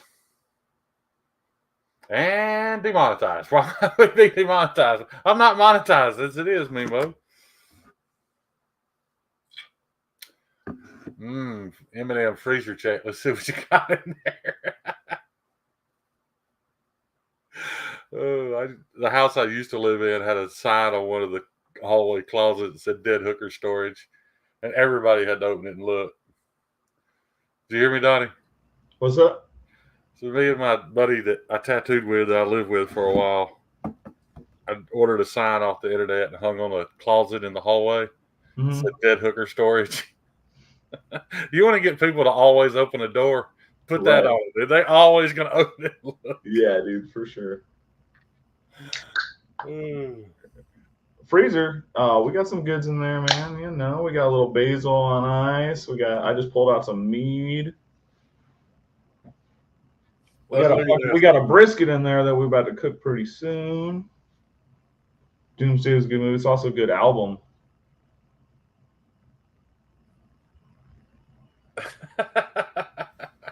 Matt, see, thinking, I like it. Yeah. Oh boy, it's starting to worry me. I'm pretty sure he's a knife maker, isn't he? Is it? Who, Matt? Yeah. Yeah. Yeah, I met him Blade 2 years ago. When me and Ernie just visited, and he almost bought a knife for me, but it was fucked up because I'm a jackass back then. But then, yeah, we kept talking and stuff, and then he's one of the ones that bought one of my knives this year. Oh. Hey, hang on. Terry's in here. Terry, before you leave, I don't know if you were here when I showed it.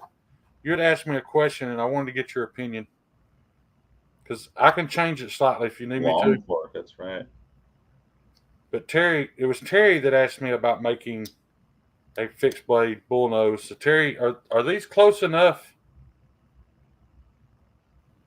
Or do you want it more precisely like the bullnose?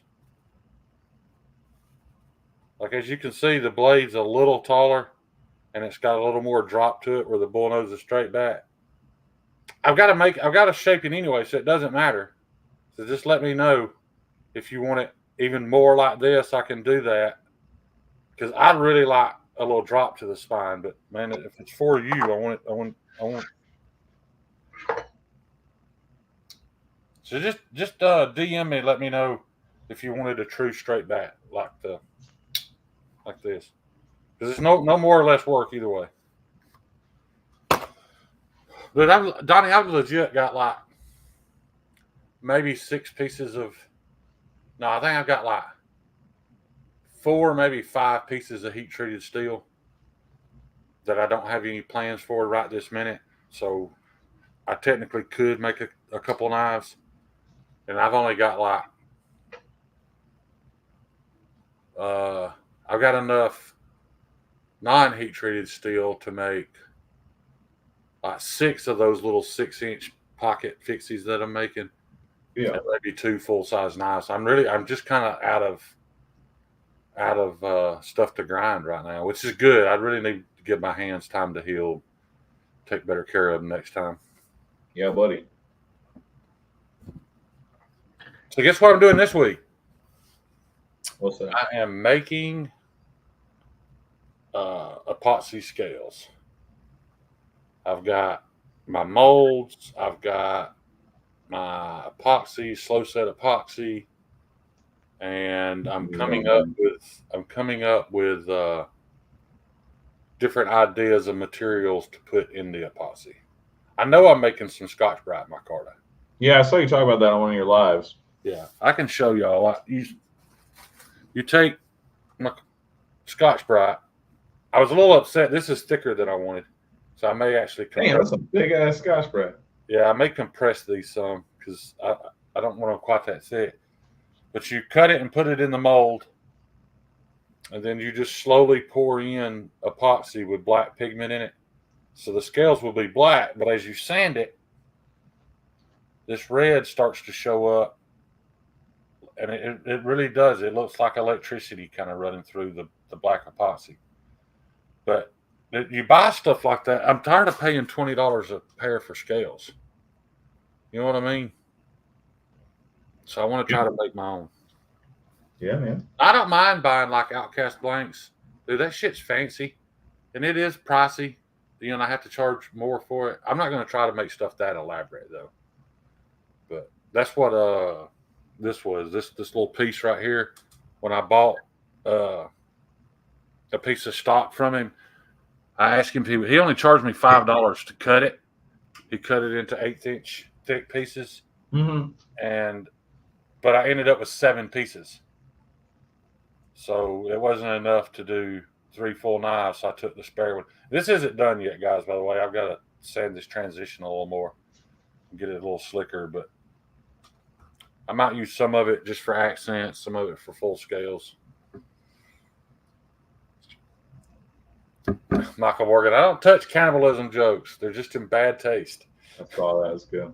I think Mimo has like a book this thick, like the ultimate book of dad jokes. Because he drops 4 or 5 bangers every show. Yeah, dude, he's always got them, man. Yeah. Make some chore boy. I already snot rag. That's already a plan. Yeah. Yeah, I'm just buying the copper Choy Boy, and you just kind of pull it apart until it kind of fits the mold. Shove it down in there. What the fuck is a chore boy? Chore Boy is those copper Brillo pads that people use to smoke crack on. Yeah. So if you buy enough of them, your name's going on a list somewhere. I know exactly what they are. I think they just have a different like brand name here or whatever. Well, Chore Boy was the original brand name. Okay, that makes sense. But women used to use it to clean like cast iron skillets and stuff like that. Oh, okay.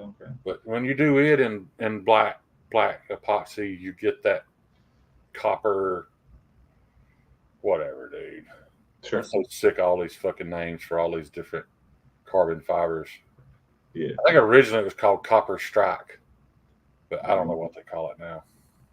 Lightning Strike or whatever. Yeah. Then you can get a stainless steel one too. And well, yeah. That's about it. So you can go copper or stainless.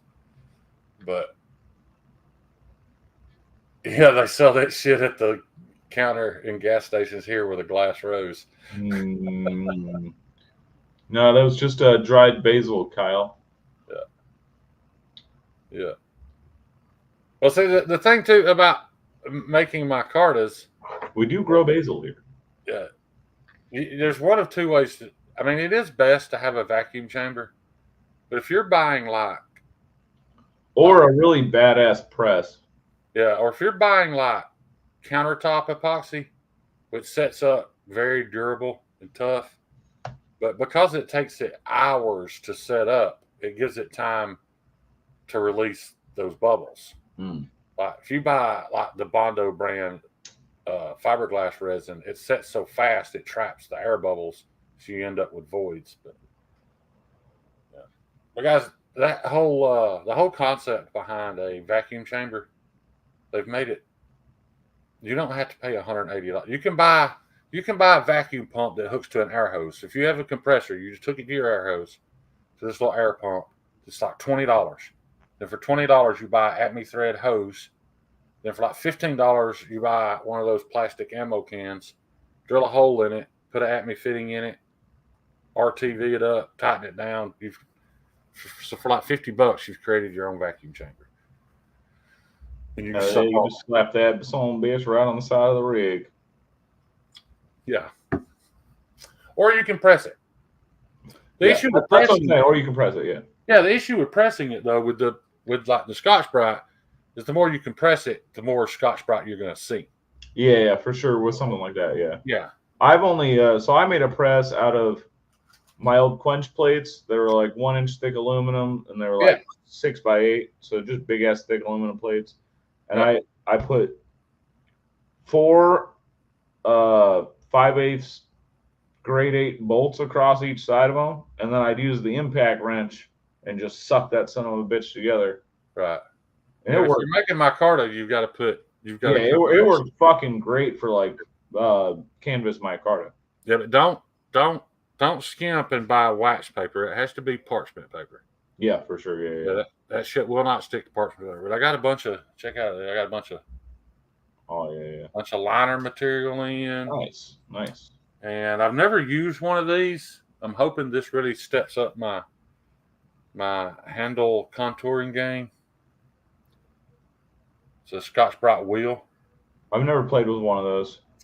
I haven't either. They just like you can use them to eggshell titanium. Oh really? Well, this was like $15 for 2. Or orange peel titanium. Yeah, it's like $15 for 2 of them on Amazon.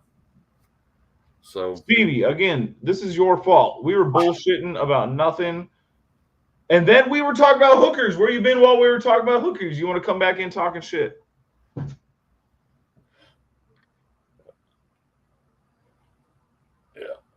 Kyle, it's not that I'm trying to go cheap. I just I just feel like there would be even a little more pride in selling a knife to somebody that I made everything. You know what I mean? I made the scale material. I did it all. And I'll be able to get colors that I might not be able to buy. I bought some lime green or some day glow scales. I don't have any liners in that color. I don't have any here, but it's like that greenish yellow day glow look in G10. They're 1/8 inch thick, but you can almost see through them. This is you're telling me this is almost transparent too. Like you can see my finger, and I didn't like that, so I'm going to try to make some of my own. And the great thing is, if it don't work out, I can throw it in the garbage. Nothing lost.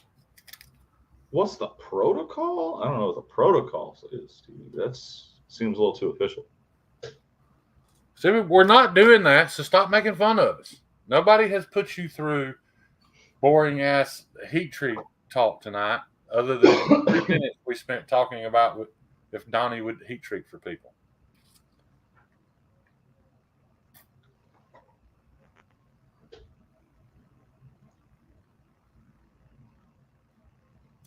A vacuum cleaner can pick up a car if you're dude.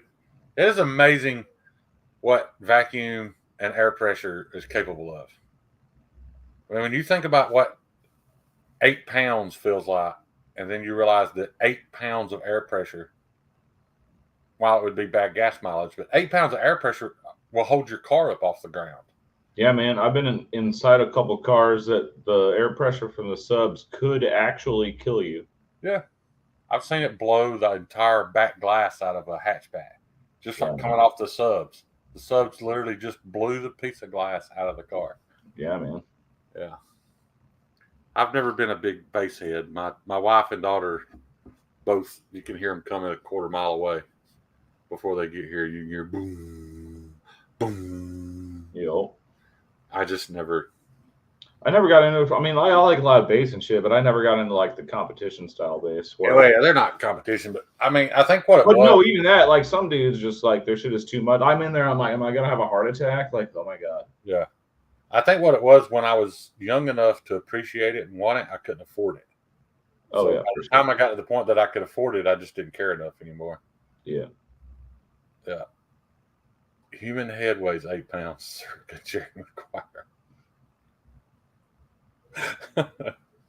Josh Branson, don't come in here starting your shit. I want to hear your shit tonight. Oh, wait. Yes, dude, we talked about movies and everything else, and you're just on here trying to ruin the conversation, making it about Heat Treat.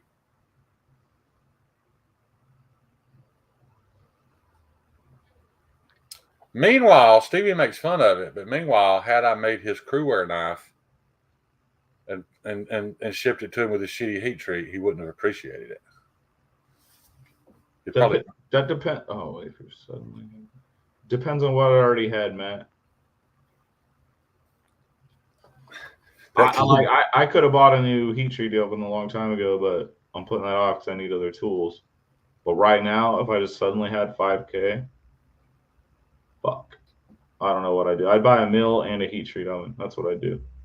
Yeah. I guess what we're gonna have to do, we're all just gonna have to find a state we can agree on and move there. If you want an instant answer. And provide and combine all of our resources and buy all the shit we want. Dude, I'm telling you, man, if you and me and like Brian and like a few other motherfuckers like lived within reasonable driving distance to really work for like a weekend a month, even that far away, even if it's only one weekend a month, dude, we could do some fucking awesome shit. Yeah. Well, I mean, we'd have to keep Brian out of Chipotle. No, I'm a handcuff that motherfucker to the stove until he learns. Did Shane just turn communist? No, I'm just saying. I'm not saying we would be forced to combine our efforts. But no, it would just be fun to be able to do it. Right. Like, I don't know nobody here that builds, and anyone that I've tried to get into it, they're either like not interested or just not interested. Like, I try to get Ernie building all the time. He's like, I got too many projects and hobbies already, blah. Had a couple homies. They're like, oh, or my cousin. Oh, he's willing to do it, dude. He had knife modders come stay at his house for a few days, and they made a bunch of cool shit. Who's that? He just knows his mom would never let us stay up there. Oh, Brian specifically? Oh, yeah, no. Fuck no, dude. They wouldn't even let me inside that gated community, bro. They'd be like tasing me and shit. Oh, no. Yeah, they wouldn't let me in there. Misfits Design, knife and tool. Yeah, that'd be cool. It'd be fun. It'd be a good time. I tell you what really has been impressive, though, is how many makers are willing to give you advice. I really thought more people would be like, fuck you, figure it out like I did. But I haven't experienced that at all. There's only been like one or two instances in the time I've been building where a couple makers were like, basically, fuck off, you know? And it was because it was a very specific process. But at the same time, there were so many other people doing it that I knew it wasn't like that fucking secretive. You know what I mean? So I'm like, why are you being a dick? It was like that guy that was a dick to Maddie at Blade Show because Maddie was walking around filming.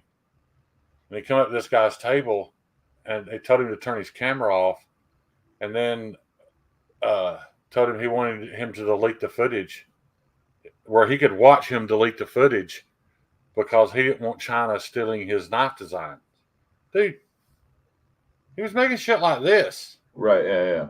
Like what is it for China to steal, motherfucker? Yeah. And you just made a drop point knife. And it wasn't even, I don't think it was as refined as my knife. I don't even know who the fucking guy was, but when I heard about it, dude, I was irate, man. I did not kill that man, Stevie. Scott in, you are not fucking wrong, especially with the cops around here, man. Yeah. He did tell me he was going to call security on me. And I was like, how long do you think it'll take him to get here? Nice. Like, probably a couple of minutes. I was like, it's way too fucking long, man. Yeah. Like, you ain't going to make it. Yeah, no. Nope. And have you seen security at Blade Show? No. Did you pay attention to any of them? No. They ain't coming fighting some motherfucker over. Oh, like the people that actually worked for Blade Show as security? Yeah, they ain't doing shit. Mm-hmm. Well, no. I just remember, dude, I know I'm worried about Blade West here. I gotta smoke weed underneath a car or some shit. There were more A, just the city of Salt Lake, there are more street cops than I've ever seen in my entire life. B, the show, dude, there was fucking swarms of police at the show. Really? Yeah, just hanging out, like not like patrolling. Like they all went to like one table and checked that one dude's shit out, and then like wandered around for a while or whatever. But Wow. you know So me, Salt I was Lake. getting the weed on me and shit. I'm scared of the police. So Salt Lake's not legal. You Mm-mm. can't legally smoke there. Fuck no, I'm surprised they even have booze, and it's still you can barely even find cold beer. It's all warm. Why the hell would anybody sell warm beer?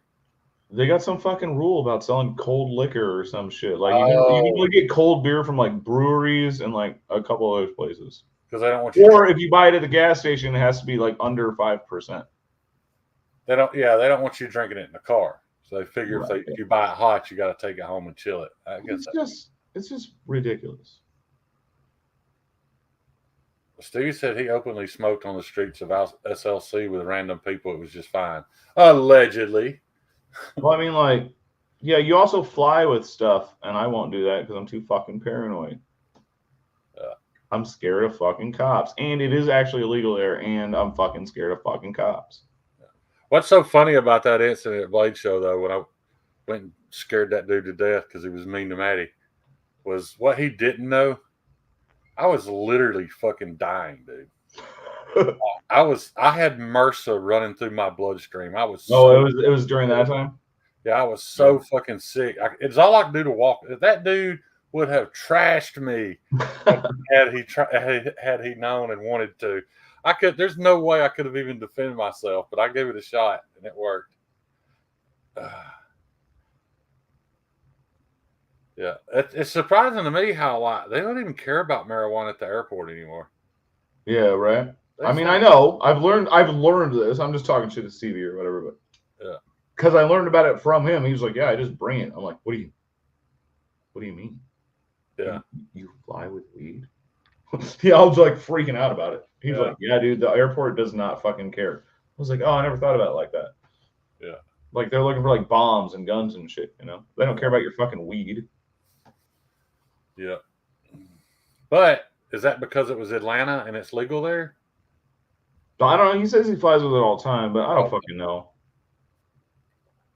I don't fucking know. I think I'm gonna risk it for this trip because we drove when we went to West the first time. Yeah. So I could just bring shit with me, but How long a drive is that? 17 fucking hours.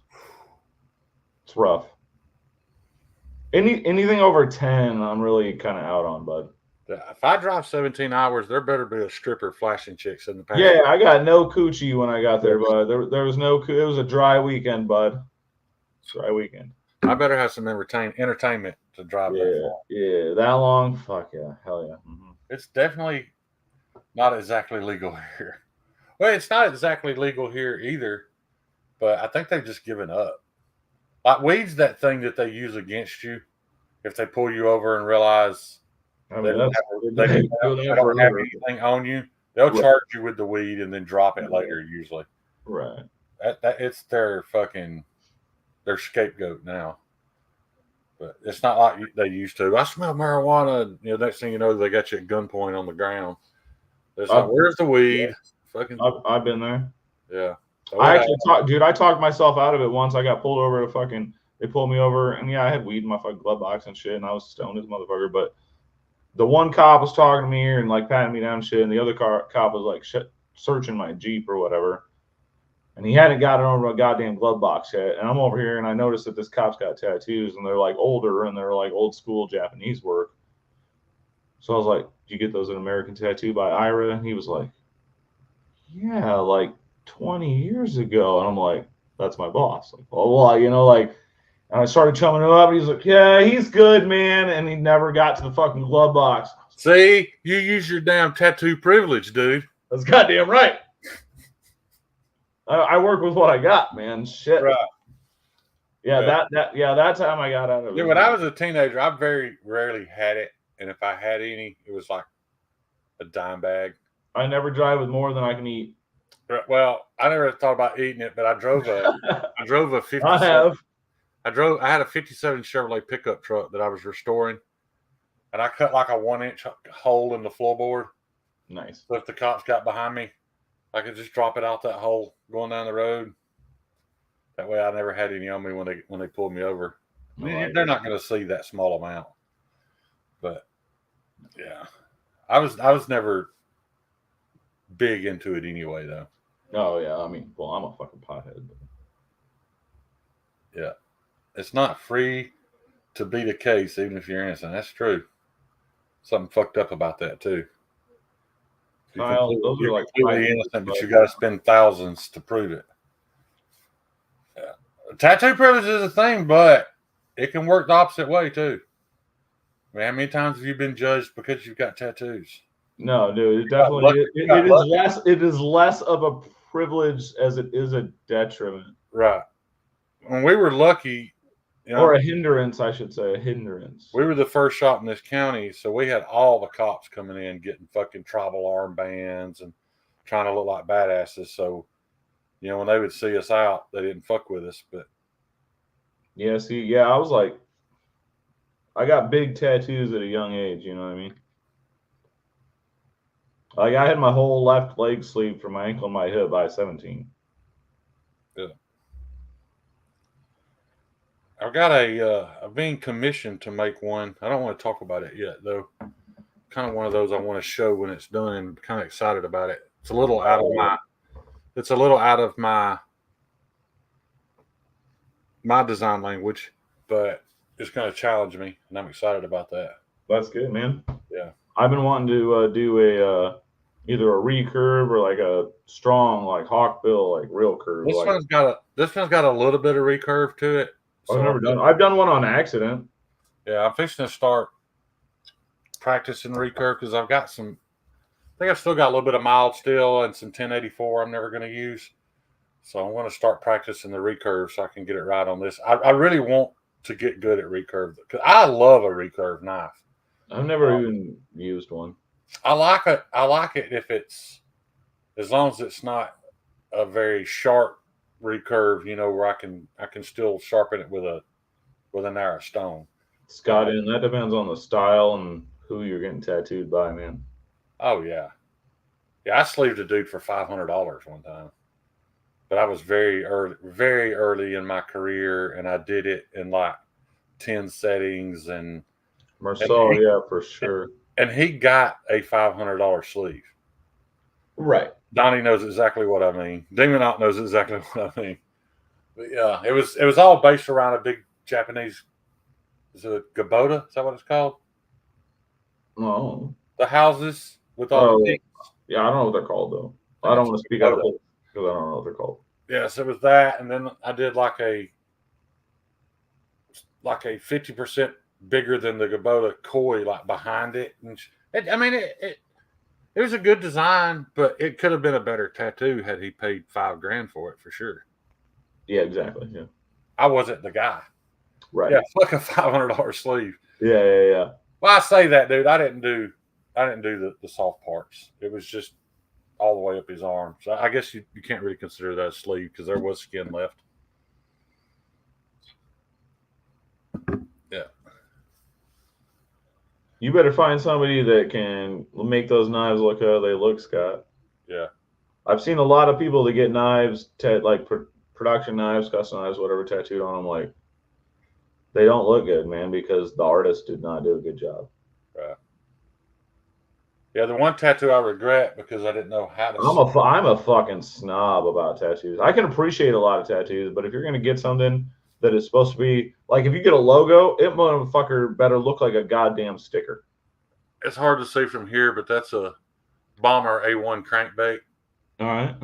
Back when I used to bass fish, and I loved it, but he did the Japanese style waves around it, but we never could figure out how to implement more lures and turn it into a sleeve, so I kind of regret having it. It is what it is. The only tattoo I really regret, though, is the one on the back of my neck. Yeah. It's cool because it was like a shop tradition. Everybody that worked there started out with two dudes talking about it. It's kind of based on the FTW tattoo. but they changed it to WCL for World Class Loser. And after you work there long enough and you earned it, like when by the time you lost your wife and your house and your kids, right, you earned it. Yeah. But it was one of those deals where once you earned it and you got it, it was up to you to decide who got it after you. Yeah. And then you had to do it on them. And it actually, I passed it on to Yellow Wolf. And then Yellow Wolf has passed it on to somebody since. But Yellow Wolf has a WCL tattoo. Nice. And I don't remember who he did it on, though. Yeah. He used to get all his tattoos done in our shop. That's what you were telling me, man. Yeah, that big box Chevy down his rib cage, that big catfish on his forearm, all that was done there. But then he married. No, his sister married. He married his sister. His sister married the owner of an opposing shop. It's never good. Like a shop we were at war with. Yeah. Well, any shop that's not your shop, you're at war with. Right. Yeah. So he no longer gets tattooed there. So.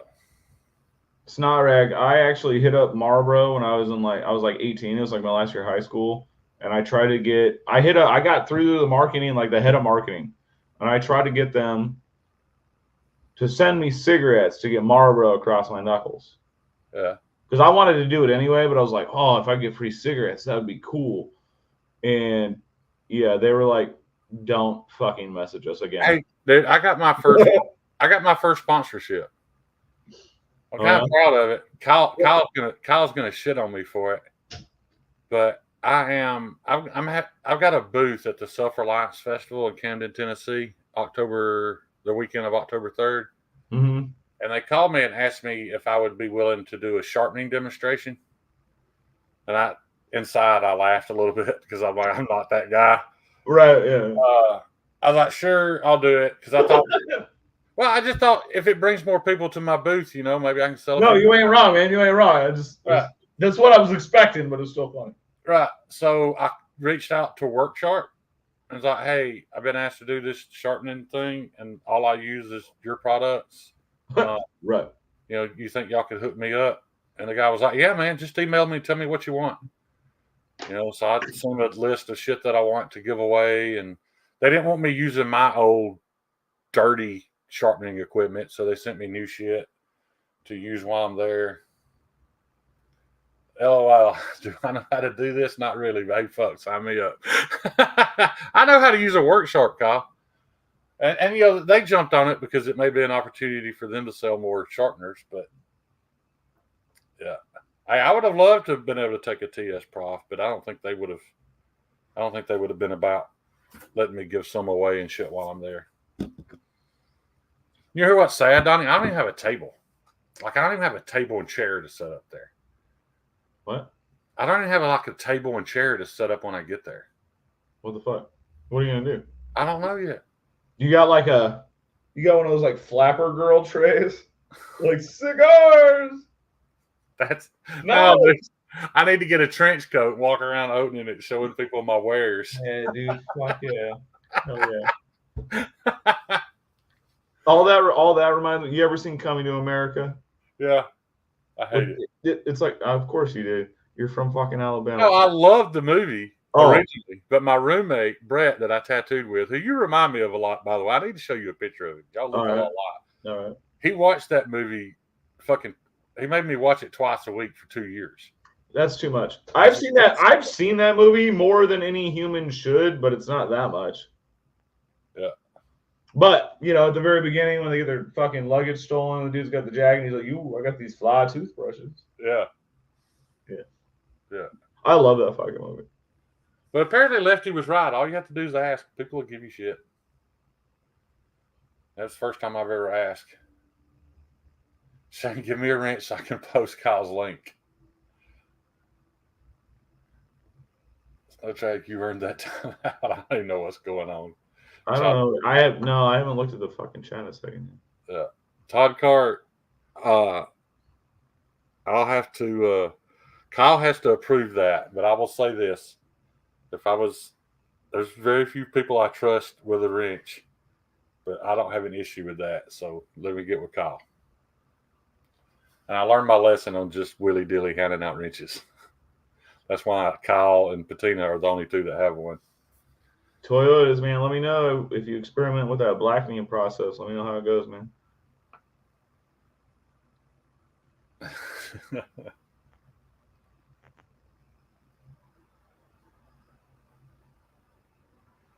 You even tried to get me in. Oh, Zach Stuff, what up, dude? willy dilly. I like your lives from the car. Those are fun, homie. Yeah. I like when Zach rides around and shows us the homeless people. I like him in the car because, like, I mean, I watch some of. I try to catch. I don't watch a bunch of them, but I try to catch some of his normal content or whatever. Right. But you know me, I don't buy production knives and shit. So like, a lot of times I'm like, I don't really care about what's happening. But that dude is entertaining to listen to, and when he's in the car and being like a goof, like it's fucking great. Dude, I want to ask you a question. I want you to be completely honest with me. Who, me? Yes. Fuck. I know you've watched those videos from Kensington Avenue, right? I don't know who that is. Where they just ride down Kensington Avenue in Philadelphia and show all the fentanyl zombies walking around and shit. No, I don't know what you're talking about. Never mind. If you haven't watched them, Oh, my bad. No, I literally don't have any idea what you're talking about. Kensington Avenue is an open drug market in Philadelphia. Yeah, I've heard of that. A lot of people have made channels just riding through, filming the zombies on the sidewalk. It's kind of fucked up. It is, but I was just curious if you were one of those guys that watch and think, I'd still hit it. No, man, because I got a rule, man. You can't fuck hood rats, man. You can't fuck the girls from the hood, man. Yeah, don't matter. It's amazing how many girls, because like you can see them in stages. Some of them are still beautiful. And dude, I've dated a couple junkies, man. I know how it goes. Not on fentanyl, but junkies nonetheless. Right. Just they weren't that spent. Yeah, you know what I mean? Yeah. And my whole fucking dude, my brother's homeboy, he dated a girl. He had to go pick up from Walmart because she was passed out in front of it from Dustin. Yeah. Oh, you know Duster? You know, like. Oh yeah. Yeah. Fucking morons. People that do Duster, man, those fucking kids are dumb.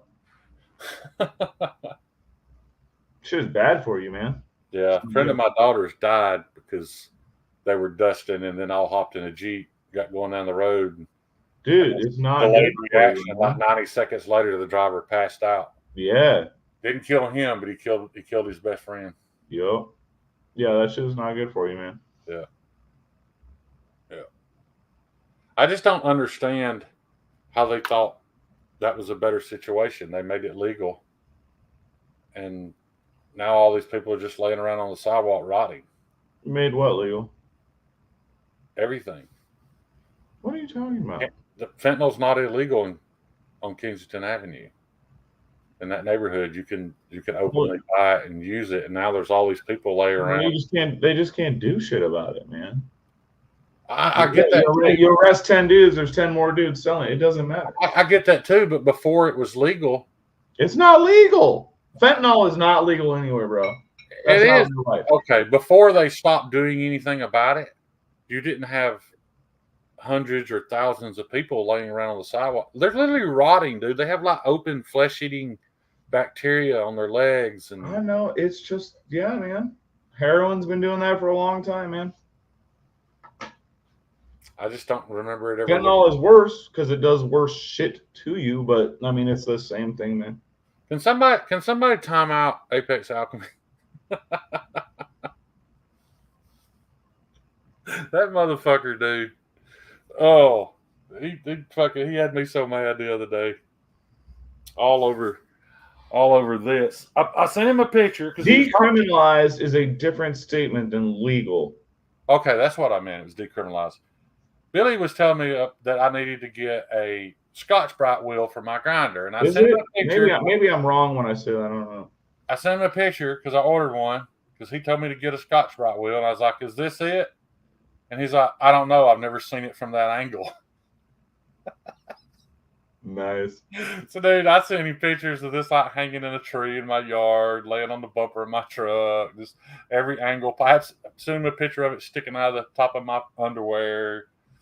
You even been in Wow, a that's a little personal.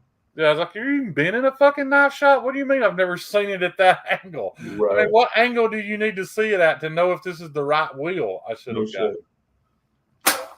Mersal, don't talk about opium, man. I ain't seen real opium since high school, bro. Oh. Opium now, like I've heard allegedly. That's a pretty good tap. I don't know. I don't know. All I'm getting at is I don't think All right, yeah, for sure. I get that. No, totally. I don't think decriminalizing it worked. That's what I'm saying. Because it's just because they can't do shit about it, man. You can't arrest everyone all the time. Like you feel. Okay, what were they doing? What were they doing a few years ago before there were thousands of people laid out on the sidewalk? Whatever they were doing then works better than what they're doing now. They weren't doing shit. Fentanyl is just that much worse. I'm saying like heroin's been doing the exact same thing, but fentanyl is just so much worse that it does it exponentially quicker and worse. I get that, but what I'm saying is that almost overnight something changed. So whatever they were doing before, whether it was effective 100% or not, was clearly working better than them saying, okay, we're just not going to do anything. Well, maybe there's just more being brought in now. I mean, I guess you could figure in, the epidemic or whatever, the coof. No, yeah, that didn't help. No situation in any aspect on any level. Right. Yeah, somebody just said Oregon is backpedaling on decriminalizing it all. Dean, yeah, for sure. That's what I'm saying. Like at some point in certain spots, like there's just nothing you can fucking do about it. And that's fucked up to say, but did they time you out, Billy? I hadn't laughed that hard in a long fucking time, dude. I don't know why that conversation was so funny to me, but I was literally belly laughing, man. Oh, that was funny. Good times. Yeah, buddy. All those poor. We would just be starting right now. It's like 9:07. Yeah. Check your text, Shane. I turned my notifications off.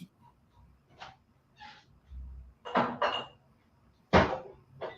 was having a conversation and I was afraid it would get out of hand while I was live.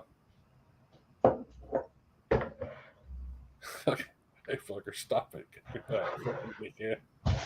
No more timing Billy out. Sorry, y'all. Yeah, be nice, guys. Don't be bullies. Yeah. Ooh, what is that?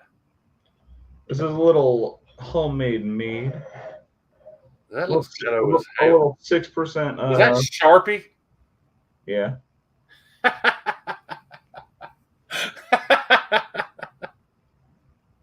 Turn it up, son. Do it. Right. So yeah, so this is a low ABV mead. It's like 6.5%, 7%. This is made using eucalyptus, the Euc Crisp, because this is the crispy recipe, which is like a shortened version of a mead recipe. But it's the eucalyptus honey. Okay. I should say mead has to have honey in it, right? Yeah. I don't think. Yeah, we have several fucking varieties. Like we got right now we got. These ones we got a couple weeks ago, but this is like a raspberry mead. It's a green bottle, so you can't tell that it's raspberry. But I don't fuck with anything with eucalyptus in it. Yeah. Koalas eat eucalyptus, and they all got the chlamydia. They do have the chlamydia. So I think it might be connected. I just don't fuck with eucalyptus. But they don't make eucalyptus. No, but that's all they eat, and they got chlamydia. God damn it! Somebody in the chat help me out here. What do you mean? It's tasty. If all you ever consume is eucalyptus, and every one of your species has chlamydia, I'm just going to assume that consuming eucalyptus might not be healthy. Well, yeah, maybe. That's all I'm saying. But our job is eucalyptus honey. I'm not eating the green leaf here, you know. There's no tree stars up in this bitch. I will say this: I once lived in Port Hueneme, California, and the whole city smelled good because it was full of eucalyptus trees. There's eucalyptus everywhere, and it did leave a nice. Like you couldn't even smell the homeless people for the eucalyptus. We're slow. He's afraid of a tree giving. Podcar, yeah, honey, yeah, mead. Yeah, it's got a little sweet taste to it. So normally, like normal mead, which is just like a honey wine, is a little higher, like around 16%. I guess I'm not in the fridge. Is it carbonated? So yes, this one, because it's the low ABV one, you can add a carbonating sugar to it before you bottle it. Yeah, and then it has light carbonation. So just okay. That's why I like wheat beers. Okay. Because they're typically a little lighter on the heavy carbonation. Yeah, I don't like that. Like I don't like champagne and shit like that. It gives me indigestion. Like, yeah, me too. If I try to drink Bud Light or whatever, because it's so carbonated. If I try to drink it on 3 separate occasions, 2 of those occasions, I'm going to get 2 down, and I can't hardly breathe because the indigestion's so bad. No, I feel you, Palmer. So the full blown normal mead we've been doing has been about 16%. It's the crushable crispy recipe. So it's just like a quicker process and less honey and less yeast. So this is like about 6.5%, 7%. So like right now, like this one here, this one's still brewing right here. Yeah, this is the traditional mead, so this will be about 16% when it's done. Oh. I'm not eating bamboo because pandas are dumb. That's a good idea, Ground Fog. What's that? Ground Fog said he's not eating bamboo because pandas are dumb. Nice. I want to grow bamboo. That shit looks cool as fuck. It does look cool. Mersal, fuck off, dude. I don't need more hobbies, bruh. Yeah, Palmer's 14. Don't send him mead. Damn, he's that young? Shit, I thought he was like 17. No, he drives a fucking Porsche. He's got to be at least 16. Yeah. Nice piss jug. Hey, man. It's tasty piss, though. Yeah. Shane has a bottle that looks like that on his nightstand. I think it's not mead. I used to. I remember. Todd Carr, I don't think mead gets very high, bro. I don't think you can max it out much more than like 17 or 18%. I might be wrong on that, but I'm pretty sure mead doesn't really get that high on the alcohol content. He asked about the guy on YouTube that makes Mountain Dew wine. I did see some guys make some Mountain Dew moonshine or liquor because of the sugars in it, but I don't know. I have seen that. They talked like it tasted okay.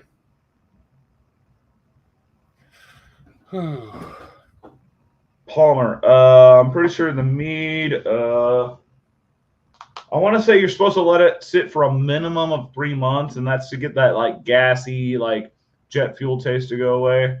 But then the longer you sit this, the mellower it gets. It's pretty good after about 2 or 3. The longest we've ever let one sit before fucking drinking it, because we're drunk bastards, was about 5 months. It was pretty fucking smooth and tasty, man. Like we got a couple now sitting that we're not going to open for like 2.5 years, and we're going to see how those go. Well, Meathead's not going to be with us tonight, dude. Meathead is cruising the Caribbean right now. What? Yeah. Yeah, I had a buddy that was down in the Dominican Republic recently. He's on a cruise ship somewhere. I'm sure he's drunk. I'd have to be if I was on a fucking dude. I would not enjoy myself on a cruise ship. That's who turned me into an alcoholic, was Meathead. Yeah. I look back on it though, dude. I mean, we used to drink every day of the week, every day. But we were building rock crawlers and dune buggies and shit in the shop. We'd go in and fucking cooler full of beer and work till it was gone every night. Right. I mean, I just been getting fucked up since high school, man. Yeah, I don't think I'd have the patience to make my own alcohol. Yeah, honestly, it's mostly my brother. I help him do the bottling and a bunch of other shit, but that dude he's the one that does it. Yeah, it's not about saving money or it's about he created something. Yeah. Right. That's cool.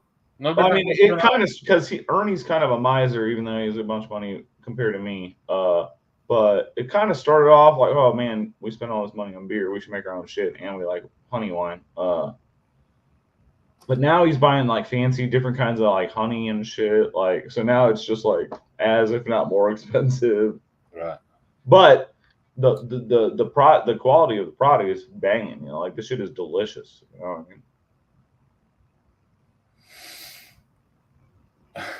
Big Iron down there mixing up stuff in a lab coat, pretending to be Breaking Bad. Pretty much, man. You ain't lying. He's got a little. It looks like a fucking Coke scale for some of his fucking yeast. You know what I mean? Like, Oh, really? yeah, oh yeah, for sure. Yeah.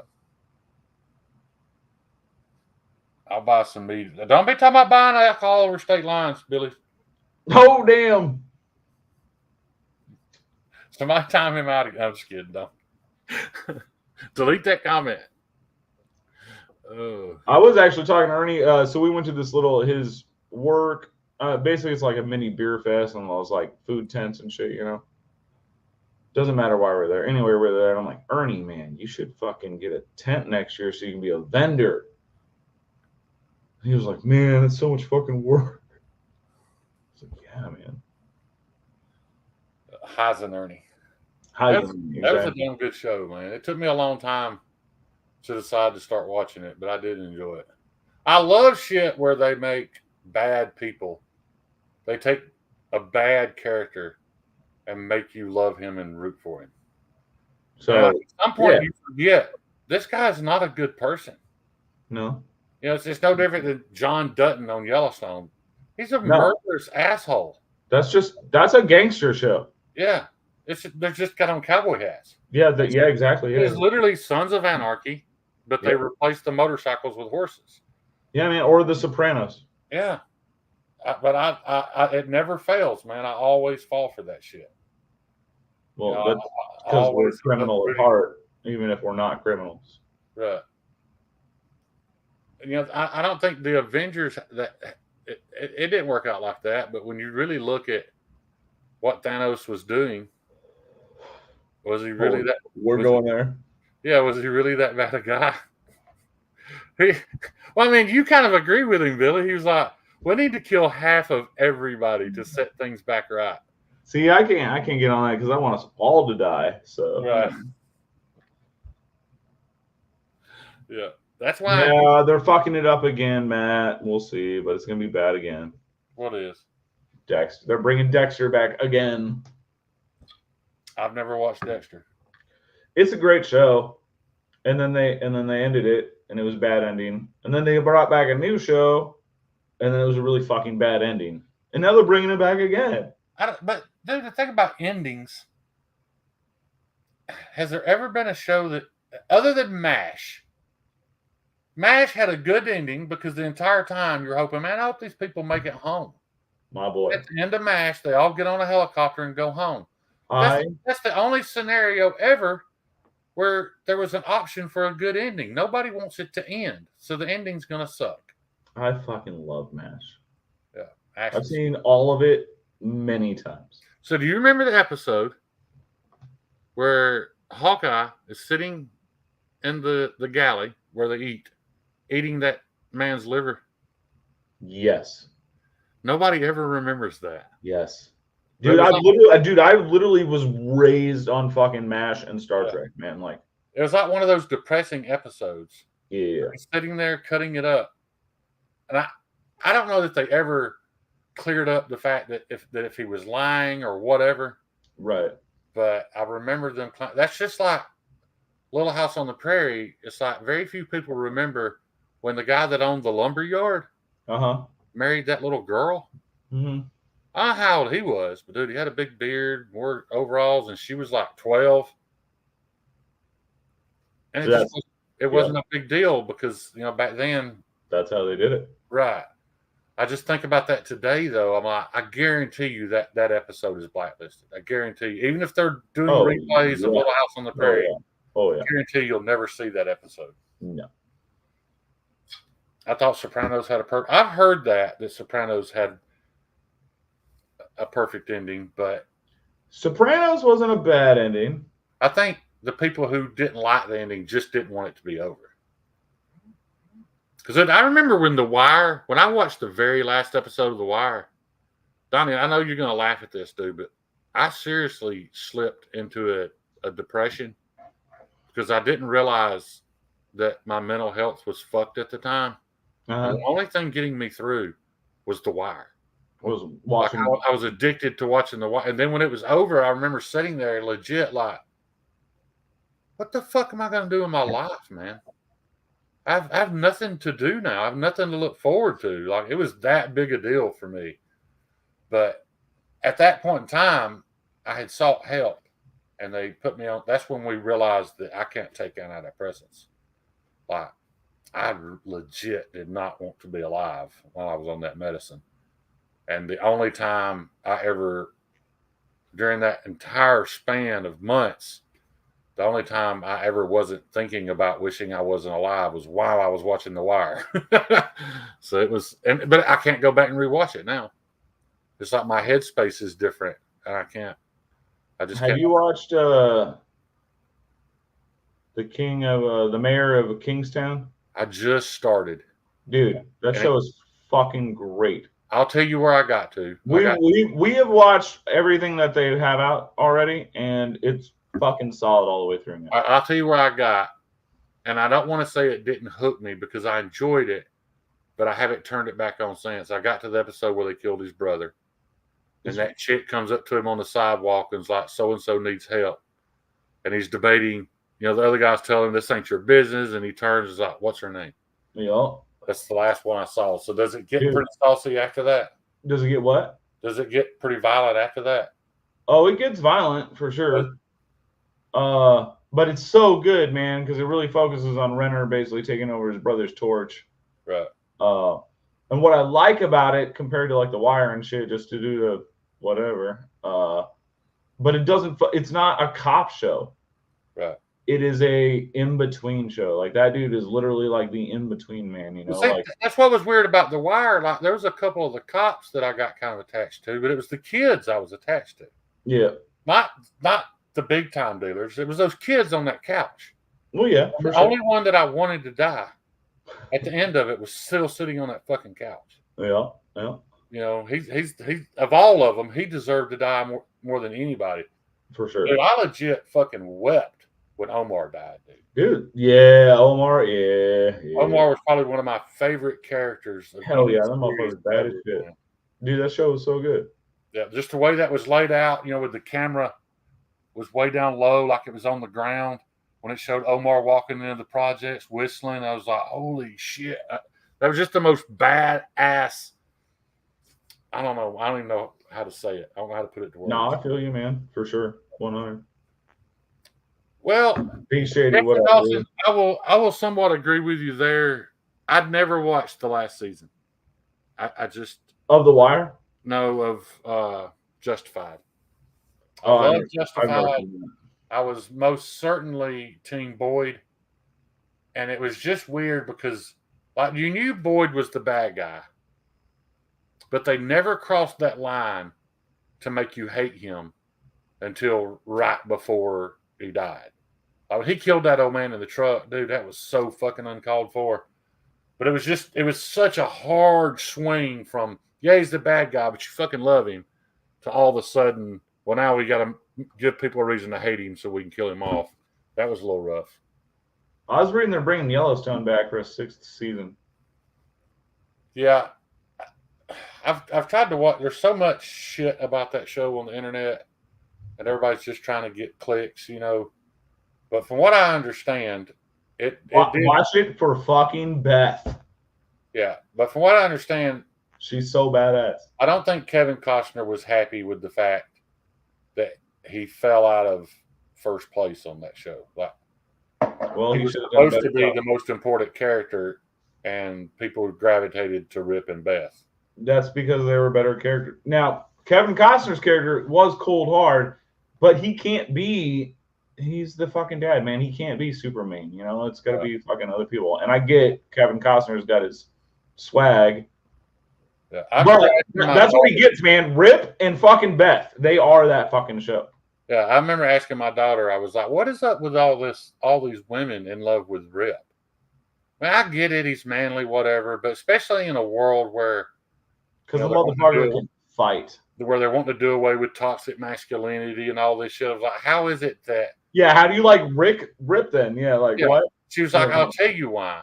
She's like, because all women that say they want to do away with toxic masculinity are fucking liars because we love masculinity. She's like, but when he came in that office and walked through those fucking bullets and beat those guys to death with his bare hands, she's like, that's what every real woman on the planet wants. That's what I Is a just said, man man. Because that he can walks through fight in fucking all bullets. ways. Like, you know what I mean? Right. Like, the dude is just bad as fuck. Yeah. Also, I love it that no one remembers that he was one of the dudes with the paddles in fucking Yeah. Dazed and Confused. Sure was. He's redheaded. And Kyle Coonley, you are 100% right, dude. And she's not Indian.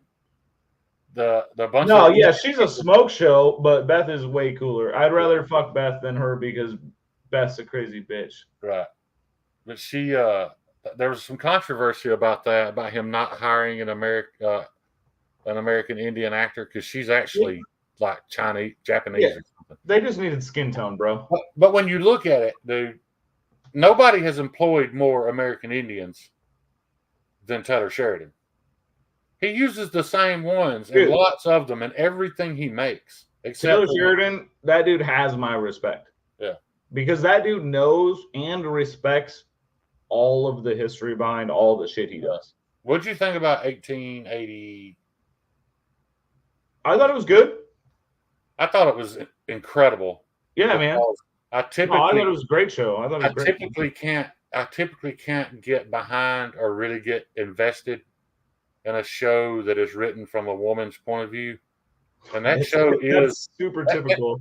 that show is a road trip movie about a 16-year-old girl. Yeah.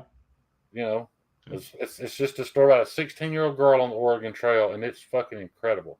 Yeah, man. It's fucking great. Yeah. Sheridan knows his shit, and he does it right, man.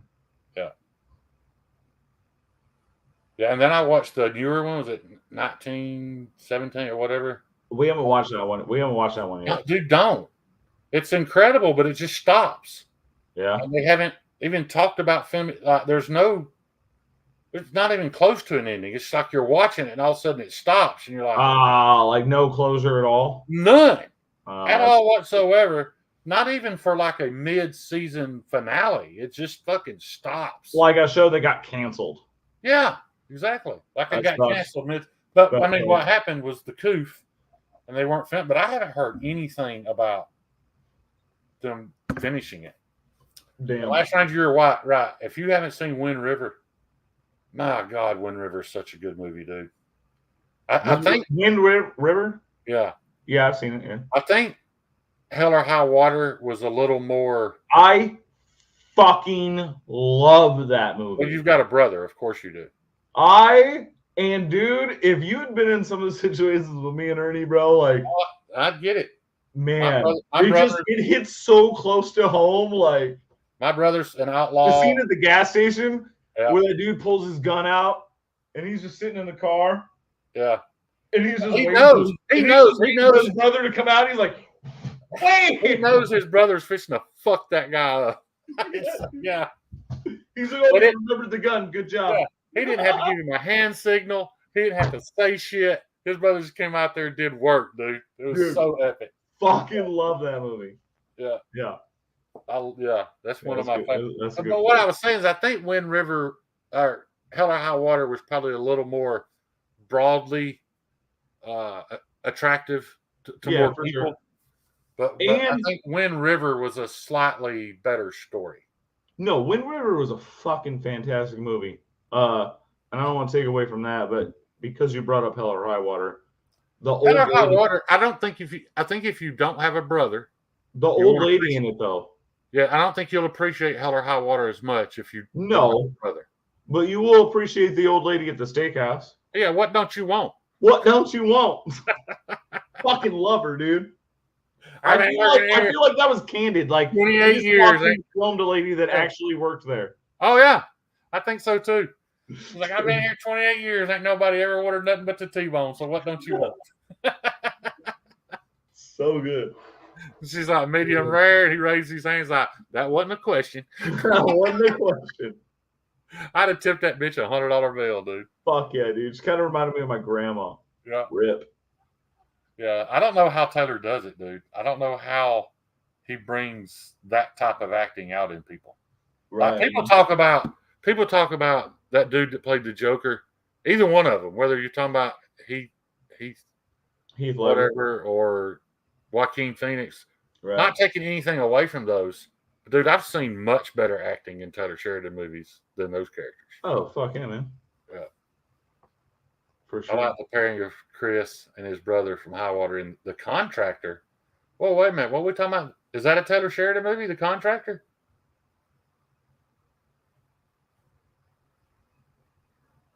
We got to find out about this, Gary. Because the one thing I've learned, if Gary enjoys it, I probably need to see it. I don't know if I've seen a lot of fucking movies, bro. I don't know if I've seen that. I actually really got attached to Gary and wanted to be Gary's friend when I found out how much he liked the movie Book of Eli. The Last Ranger. Are you the Gary that like Stevie and Maddie always mention? Yes. All right. See, I don't really fucking know a lot, man, but Now this is a 22 film. The Contractor with Chris Pine. Keith Sullivan's in it. Yeah, I may have to watch this. That Florian, I can't pronounce his last name, but he's a great actor. Oh, Ben Foster's it. Done. Dude, that scene in Lone Survivor when Ben Foster's sitting there against that tree. Okay. And it's like it's coming from his vision. You know, his vision's fading in and out, and you can hear him gurgling blood. Yeah. And he kills that last guy with his pistol. Yeah. Dude, I squalled like a fucking child, dude. That was so, because I love Ben Foster anyway. One of Ben Foster's best roles ever is in a music video. You might not be into music, dude, but into this music, but check out Chris Stapleton's video for Fire Away. Ben Foster's in it. Man. Yeah, Ben Foster's extremely underrated, dude. When he, what was that? Contraband that he was in with Mark Wahlberg. No, I've seen that, yeah. Yeah. You remember that? What was that? What, you think you don't want a gun? Right. What a scene, man. Yeah.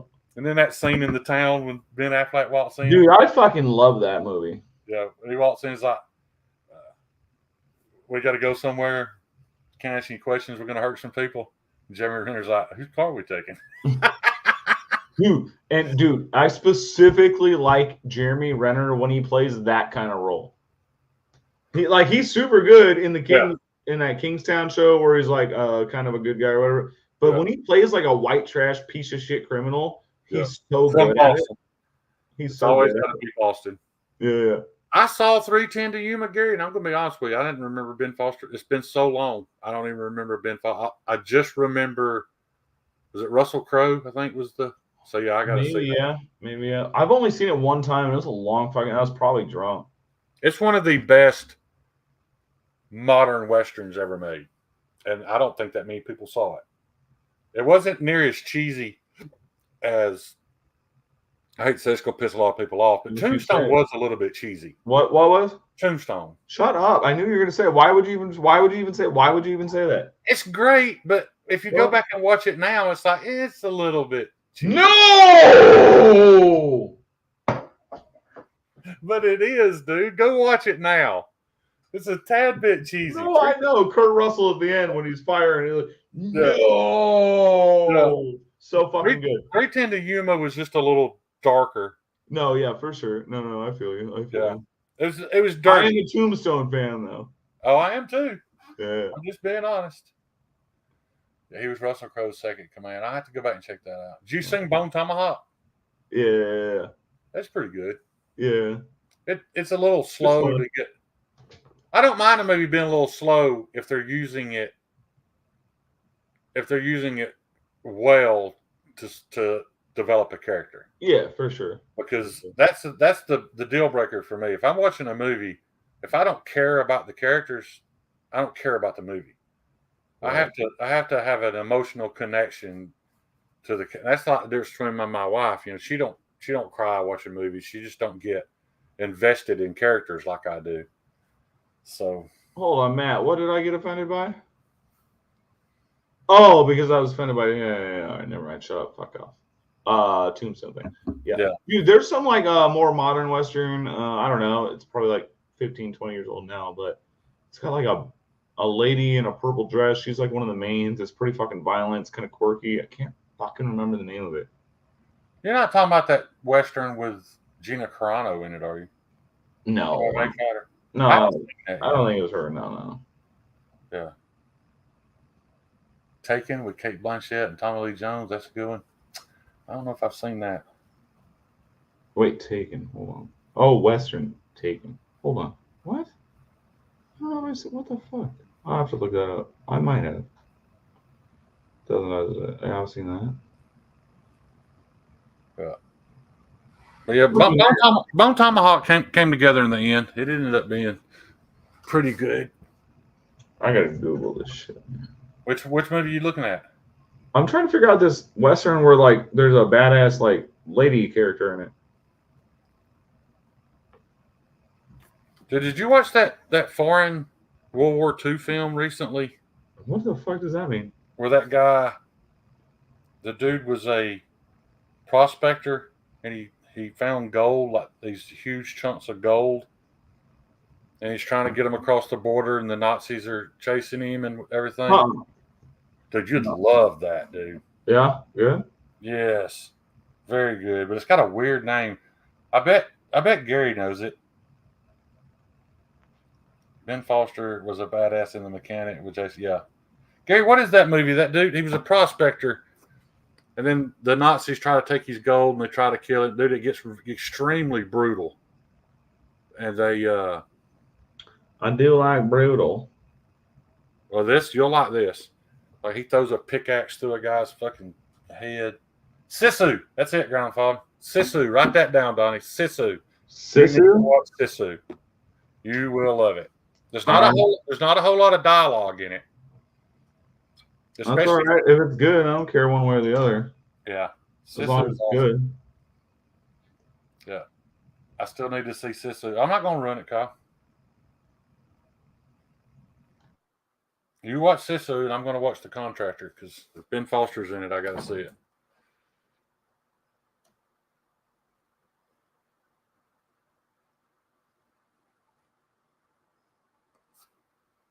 So for those of you guys who are interested in that world, I know many of you probably aren't. But did you guys know that Danny Dietz, who was one of Operation Red Wing, that Danny Dietz's widow ended up marrying DJ Shipley? No, it wasn't the Quick and the Dead Demonaga. It was Sweetwater. I'll have to check that out. Sweetwater. It had Ed Harris, and I don't remember I love Ed Harris, dude. I fucking love Ed Harris too, man. Wasn't Ed Harris the dad in Sling Blade? Ooh, fuck. Remember that? He was when he went to see his dad. I don't remember who the dad is. Pretty sure it's it. I love that movie, but I can't remember who the dad is. Pretty sure it's Ed Harris, dude. And he was all fucking dirty and white trashy.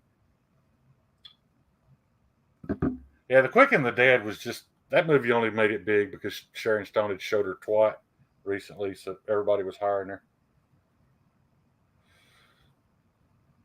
Yeah, I'm pretty sure Ed Harris was the dad in Sling Blade.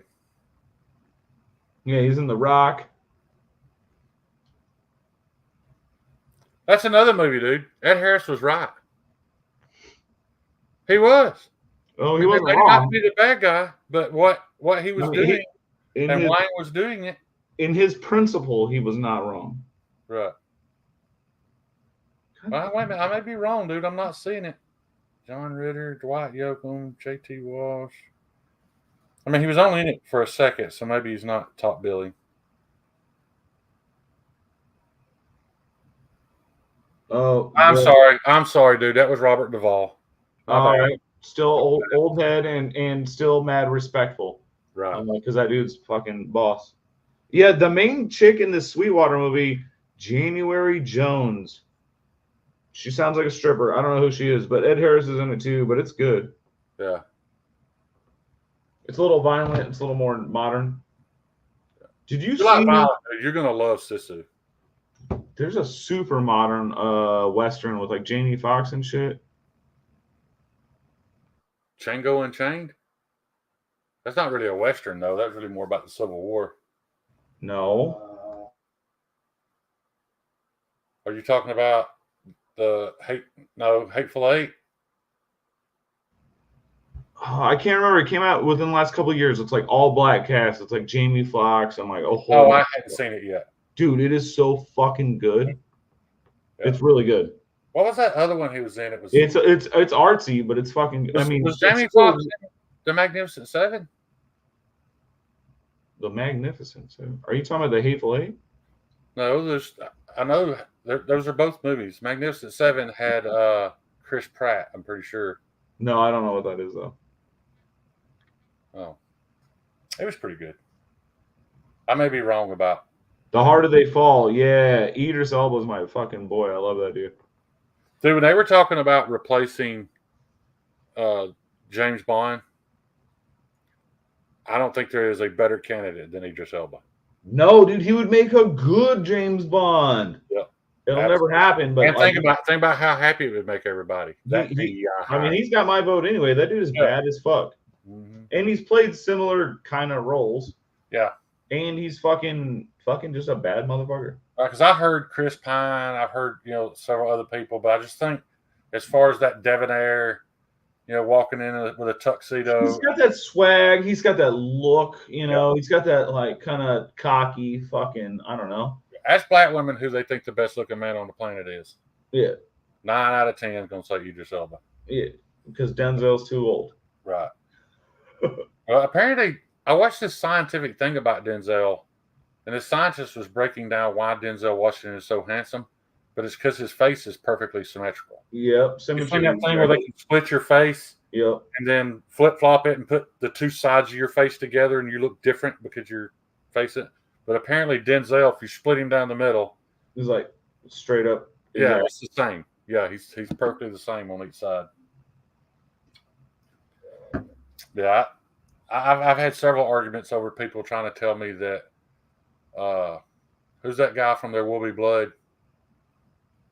Daniel Day-Lewis. Yeah, I've argued a bunch that I think Denzel's a better actor than Daniel Day-Lewis, and I've kind of backed off on it. I think maybe artistic wise, maybe Daniel Day-Lewis is a little better. Daniel Day-Lewis is specifically a better method actor, right? Where he turns into that person. Right, but I don't think. But overall, I'll give it to Denzel overall. I think the reason I vote Denzel is because Denzel has played parts that I enjoyed better. And I get it. Yeah, he's had characters that I enjoyed better. Daniel Day-Lewis, man, those are some of his movies. Fuck, man. There Will Be Blood. It's one of my all-time favorite fucking movies. I've never seen it. Are you serious? Oh my God, Shane, you would love this fucking movie. I know. He both makes himself from nothing, but is also a total psychotic, kind of violent, weirdo piece of shit through the whole movie. Oh my God, it's so fucking. Did you know so good that the making of There Will Be Blood, when they set that oil derrick on fire, that the smoke from that movie caused a 30-day cancellation of another movie? That's awesome. You know what that movie was? What's that? No Country for Old Men. First of all, they were filmed in the same county. First of all, that's because Daniel Day-Lewis drinks your milkshake. Second of all, that movie you just mentioned, what'd you just say? No Country for Old Men. Oh my gosh, damn. Yeah. I fucking love that movie. Yeah. So fucking good. They had to stop filming No Country for Old Men. Old Sugar, God damn it. Because of the oil smoke from... that movie had a perfect ending. Yeah. Did it? So good. Dude, he did not have to kill her. I get it. I understand Well, sure. his But I'm methodology. saying, like, Sugar Lives. I don't know. I love that movie. That movie's great. Yeah. I was gonna bring that up earlier when we were I talking. wasn't mad about him killing anybody but her. I get you. Yeah. But he Yeah. is a psycho. Yeah. Never cared for Denzel except for Fallen. Love Fallen. The movie that really got me for Denzel was Man on Fire. Fallen. Who gives a fuck? Man on Fire, man. Yeah. Yeah. Man on Fire is so good. Yeah. Dude, when Dakota Fanning runs across that bridge screaming Creasy, again, I fucking squalled, dude. Dude, it's so good, man. It's so good. Knowing that he died for her. Yeah, man. Have his and he went all scorched earth, you know what I mean? Like, I want you to turn your hat around backwards and put on glasses for a second. I don't know where my glasses fucking are, dog. Oh, they're right here, actually. Who wants me to do that? Kyle. So I'm sure there's a smart ass comment coming. I don't know. If you better come.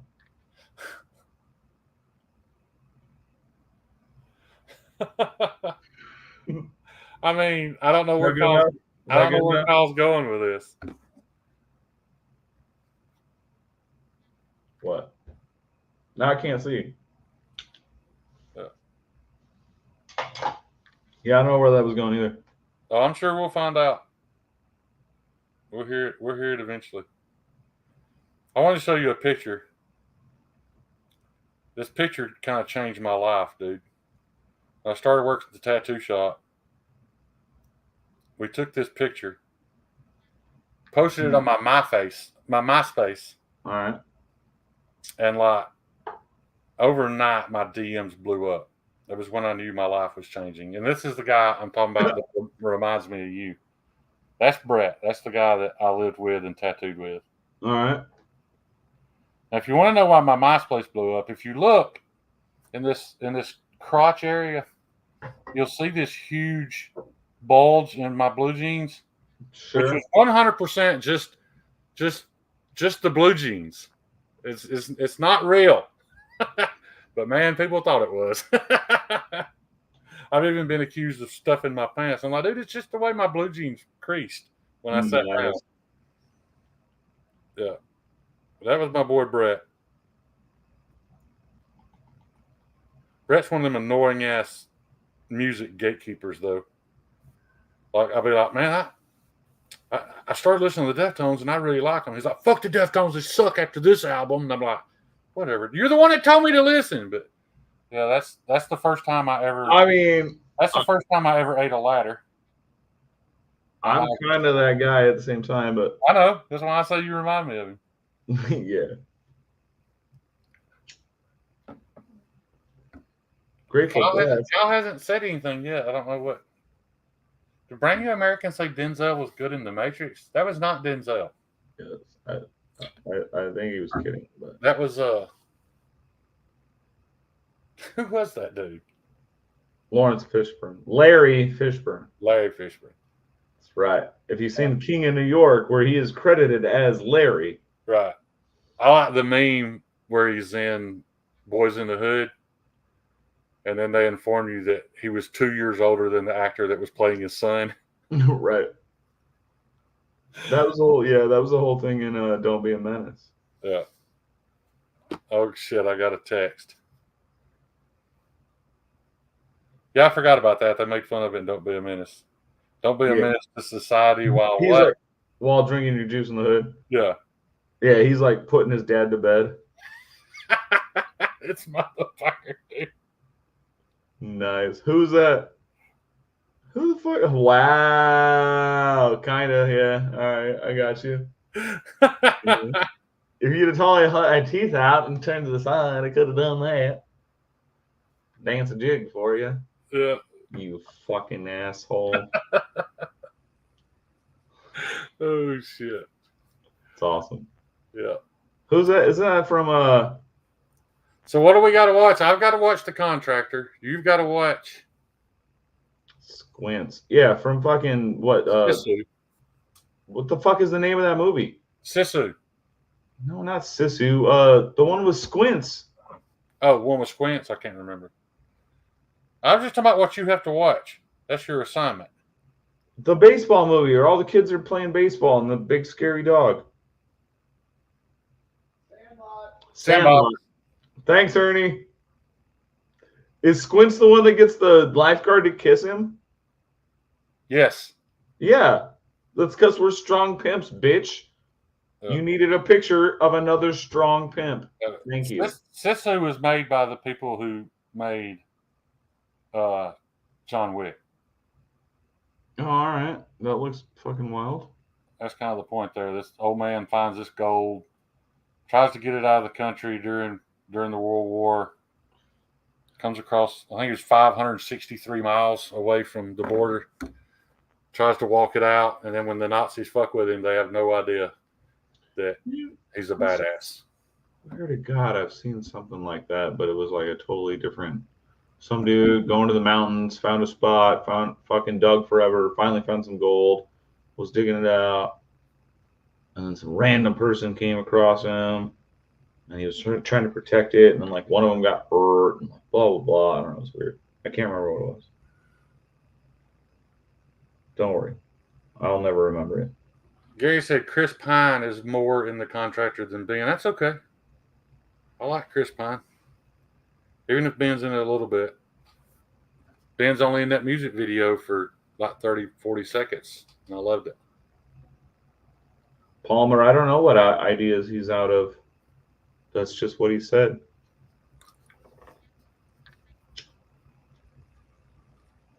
Been planning it for years. What are you planning, Troy?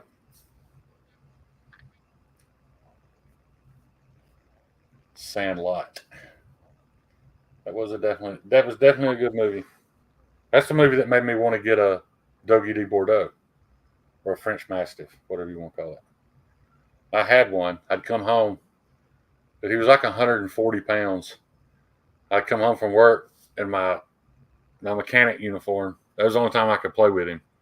But I'd come home, I'd walk in the living room, lay down on my back, and he'd run over there and straddle me and lean down and engulf the whole side of my head and neck in his mouth, and he'd just start shaking me.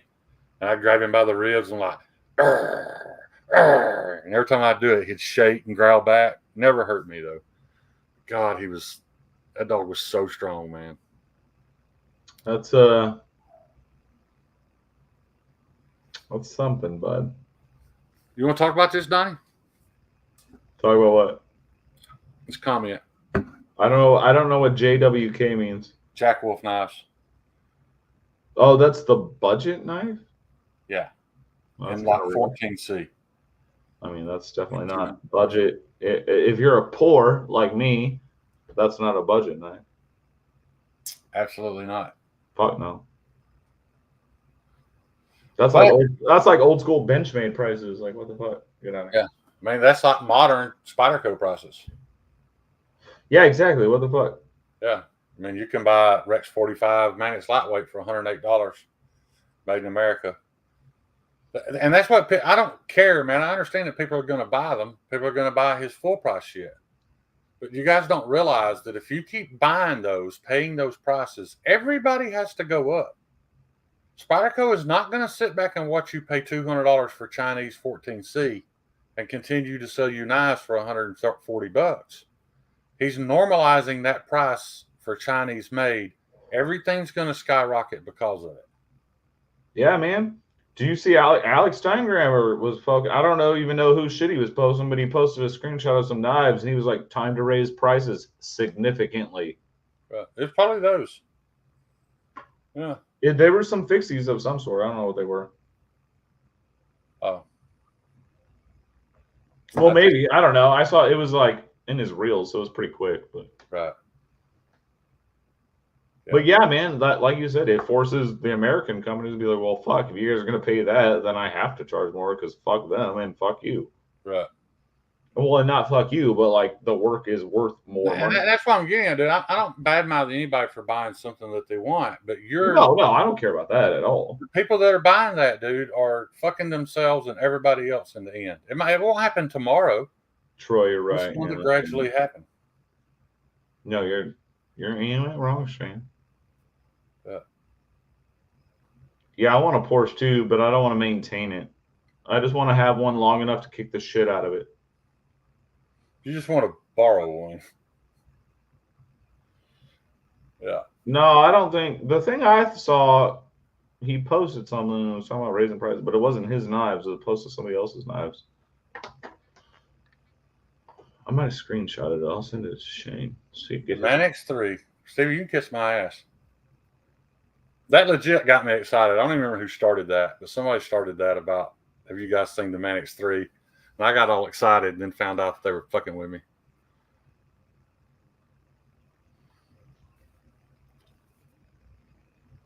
Shane, maybe I'm gonna send you a picture, Shane. I don't know if you recognize these knives, but this was what was in Alex Steingraber's reel.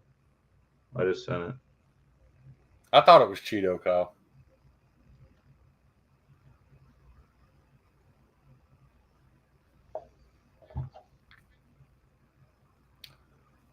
Ain't got it yet. Well, damn! I just sent the shit. It ain't that magic. I mean, it's magic, but it's slow Supposed to be magic. instantaneous. I know it should be. That's why I hate fucking technology, because it ain't good enough. Shut up, Ernie. Holy shit, man! I don't know who. Are these $10.95? I don't know what they are, but Alec, that was in. You know how like they got their like stories or whatever, and it kind of goes through like a cycle of like a few second things. That was on his thing, and that was his caption. $450? I don't know, man. That's what it says. But I don't know whose knives those are. I can't tell either. They may be Montana Knife Company. And he didn't say in his post. And if they're Montana Knife Company, they probably are $10.95. It's the Jack Wolf wash, rinse, repeat jack dropping before or after the played out jack. After the played out jack. Dude, I'm not even into those knives nor really follow them, but every time I see one, I'm like, it's just like the same other knife, right? Yeah. Well, let me show you something since you mentioned it. I'll show everybody. I don't think I've shown anybody this.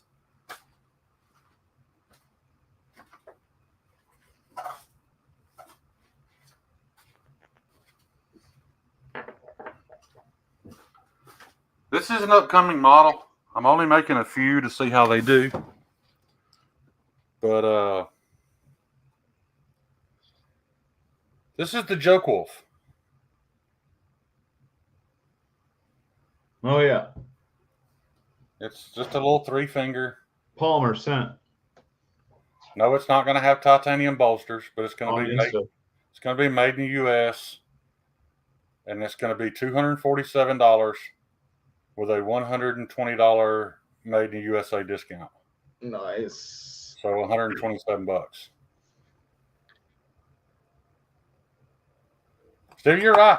I mean, what knives of his aren't a damn good? Yeah, Steve, you ain't wrong. It does look good. Yeah, his knives look great for sure. I don't hate on them at all. Like as far as knives go, they're fine. They're great. They look awesome. And Ernie almost cut his fucking finger off with one, which is awesome.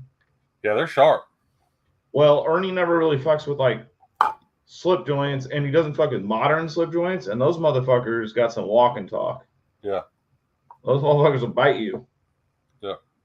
I've got more of these, but I'm only sending 5 to Heat Treat to see how they do. I don't care if I have to throw the other ones in the garbage, but yeah, this is just my fuck you, Ben Belkin, and your $247 Chinese fixed joint or fixed blade. I don't have any money right now, Shane, but save one of those blanks for me. All right. I want one of your fuck you knives. All right. I hope they do okay, man. You know, everybody's into these little tiny, you know, they'll have a little taco sheath so you can carry it. It is Nacho V. So that'll be tough. Those ones I was making like 5 years ago, I was making them too soon. Yeah. Nuz got vagina thumb 3 years ago because of filleting his finger. Yeah, Nuz cut himself wide open on a Jack Wolf. Palmer said that, yeah, Montana Knife Company. Yeah. And you know what, man? I didn't know who that was. That's why I wanted to know. That's why I sent it to you. Yeah, and I think Kyle's right. I think they are 80 CRV2, which is still like $5 a blade.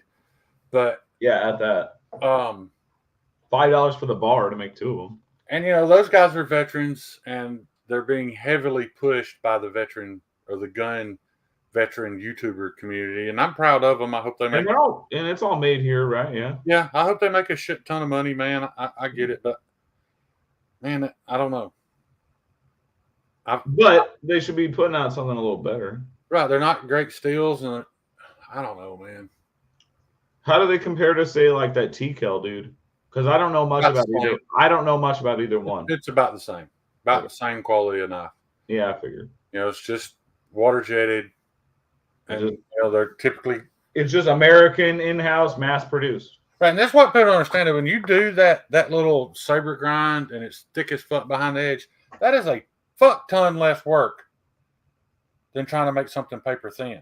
I can do that too. I can put that grind on a knife in 5 minutes.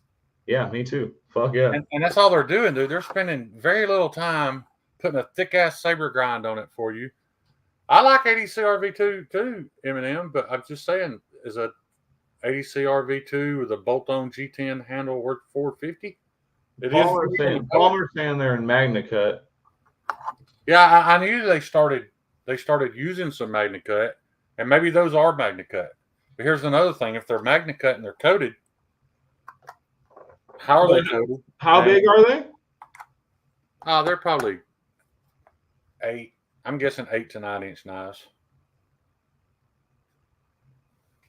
For $450?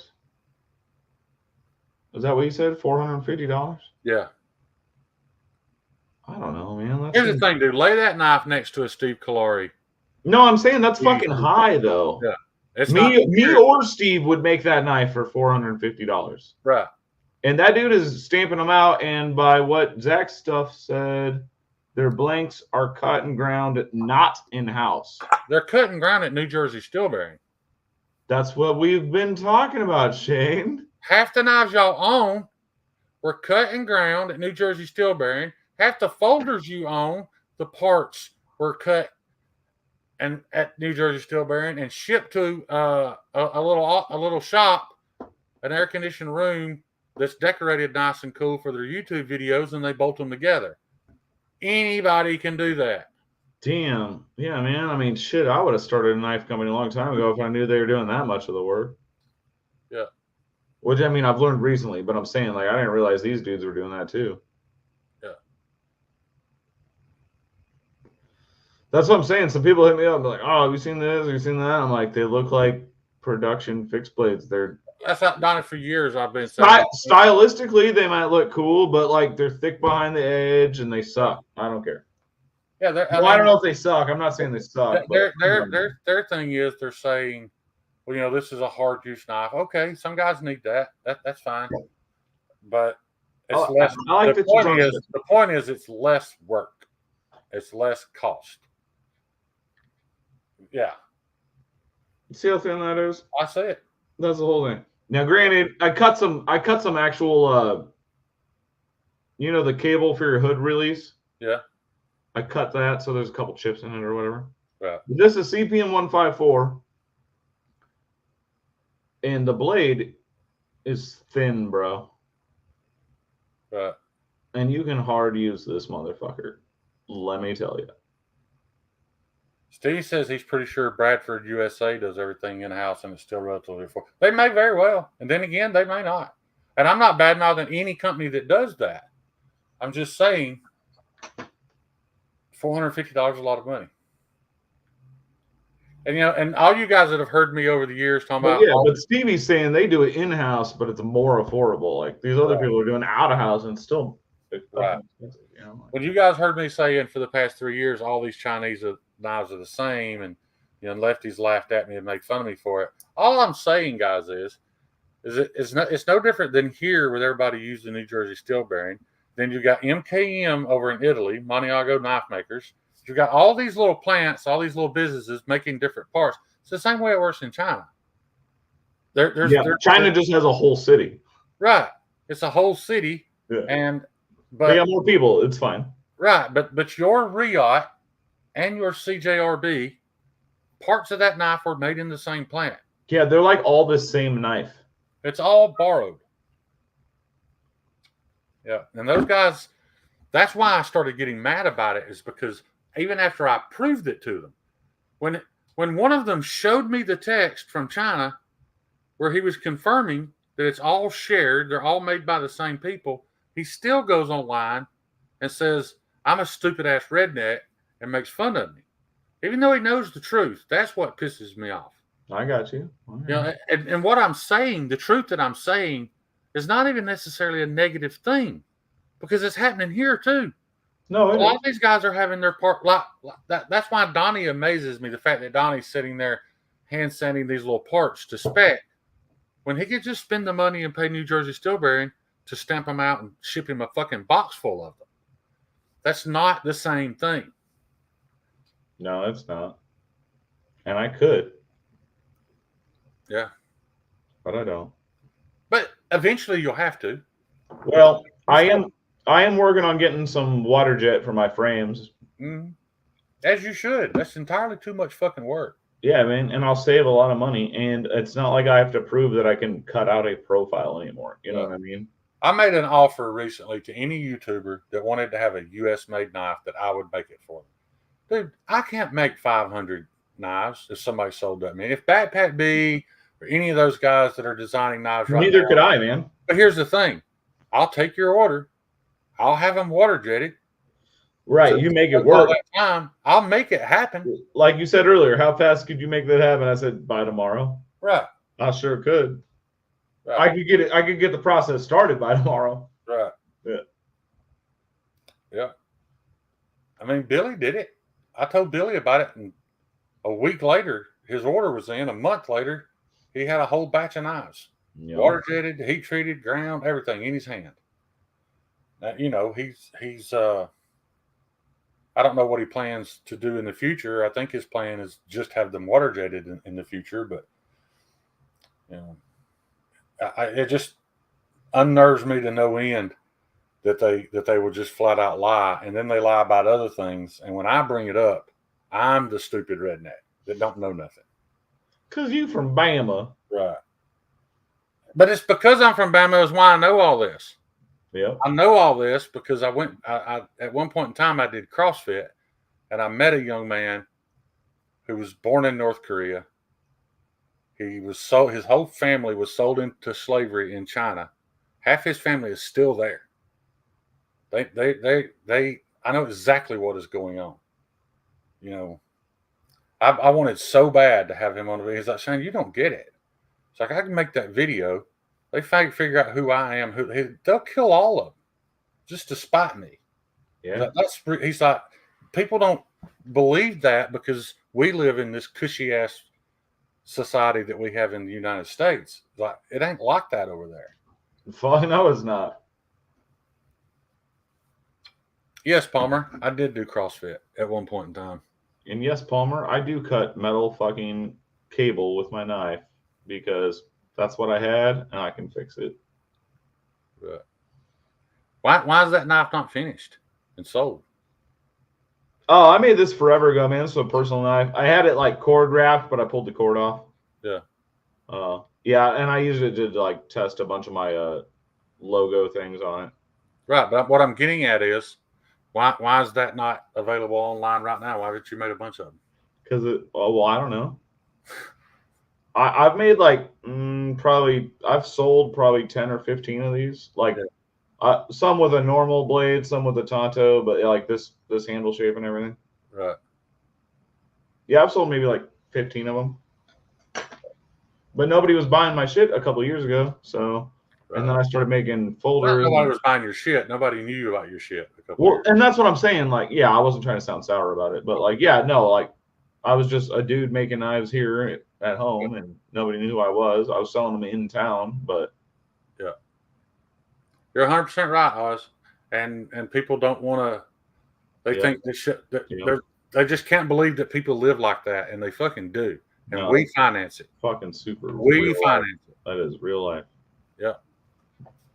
Every time we order something from there, we're financing that. Todd Carr for sure, man. That's why I'm working on it. What's up, Drinkwater? Cheeto. It really depends, man. Like I said, I am a poor. So if I sell everything I take to West, which is 6 Knives, I'll be able to afford to go to Blade Show, Texas. Otherwise, I'm going to save up, and I'd like to try to hit some of the smaller shows, like either the invitational shows or I don't even know. I don't know a lot about them because I've just started kind of doing this. You know what I mean? But I want to hit Texas because I've never been to it, and I'd love to work it, but I can only afford it if I basically sell all 6 knives. Because you're talking about what, a $750 table? Is that right? Like $650, yeah. $650 for a table, 3 nights in a big city like that, in a Which hotel. usually ends up being like 5 nights because getting there early. $1,000 worth of hotel, and you travel. By the time Yeah, it usually costs me a couple grand to do it. Right. Yeah. And I take Ernie, and I'm taking him for my shit, so I don't expect him to pay for the shit. You know what I mean? So right, it's a couple grand. Even if you sell 10 knives, you've made nothing. Well, when you selling 10 knives, I'd make some money. Oh, you haven't?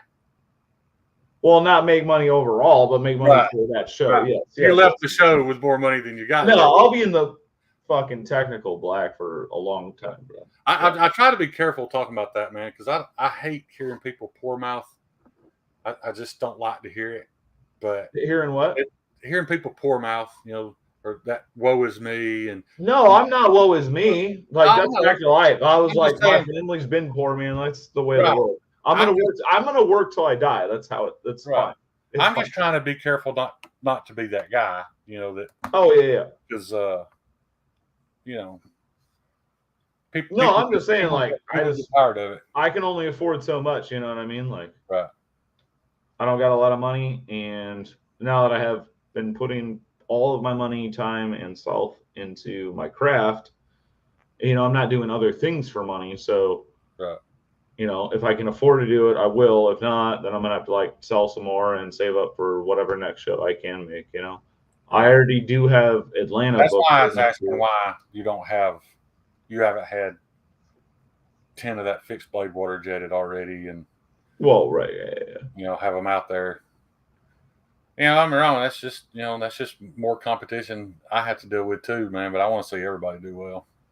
Yeah, but most of us, all right, you know, you might deal with some competition or whatever, but like you and I don't make the same style of knives. No. You know what I mean? So it's like it's the same clientele, but a different demographic at the same time. Right. And people are purchasing, you know, unless you're Kershaw or one of those companies, people are purchasing a piece of you. Yo, you know, I get so emotional anytime I sell a knife. You know, they're not just buying a knife. They're buying they're buying your time and your fucking. Well, no, they're buying. They're buying into a piece of this journey. Yeah. That I don't even know how to express how much I appreciate that. Me neither, man. Yeah. I really don't either, man. It's powerful stuff. It is, you know, like, you know, even just getting the smallest bit of praise, like, hey, man, I really like this. It's solid. You know, I'm like, shit, is it? Fuck, right on. You know. I don't just want a piece of you. I want the whole thing. Yeah. That, I don't know how well your channel's doing, bro, but you can't afford me, homie. This is high. Not all of him. No, that's what I'm saying. Not all of you. Not all of him. It's costly, bud. Yeah. Costly. Todd, yes, it's doable and convenient. What's Todd talking about? I want to go to Blade Show, but I keep getting my wife pregnant. Drinkwater, holler at me, dude. I can explain to you how that happens. Shipping will cost a fortune, Zach. Anyway, dude, we've been at it 3 hours and 15 minutes. It didn't seem as long because we started earlier. it's fucking funny because I told Ernie, I was like, oh, maybe we'll get done earlier, or we'll just get done at the same time because we're chatty Cathy's. Yeah. Well, I have got in my head. I kind of want to see The Contractor now, so I may jump off here to watch it. Where can you watch it at? I'm sure I can find it on fucking Netflix or something. It's a 2-year-old movie. And you got to watch Sisso. I think it's on Amazon, or it was when I watched it. Ernie downloads everything, so if we can't find it, we'll just download it. Yeah. I got you. Well, I want to jump off here. I was going to go to the shop and work a little bit tonight, but this sounds crazy. I don't have enough to do to justify the trip. I've got some stuff coming in the mail tomorrow that will allow me to do more when I get there. So I'm going to wait and go tomorrow. Yeah, I got my new trim router coming tomorrow. That's cool. That's cool. Well, all right, man. All right, well, shit. It was a good time tonight. Yep. Good hanging out with everybody. If you guys didn't get anything else, maybe you got some movie recommendations you haven't seen. Homework time. That's right, Palmer. My homework is Contractors. His homework, or actually, my homework is There Will Be Blood, and Donnie's homework is Sisso. Yeah. So you guys know I appreciate any amount of time y'all spend with me, man. I wrote it down on this napkin. So. There you go. I can't imagine why 40 or 50 people come hang out here every Sunday. There's 40 people in here? Right now, there was 50. Holy shit. You poor souls. Yeah, there was 50 earlier. But anyway, you guys. We appreciate y'all. Yeah. And y'all take care, man. We'll see y'all soon. All right. Peace out, y'all.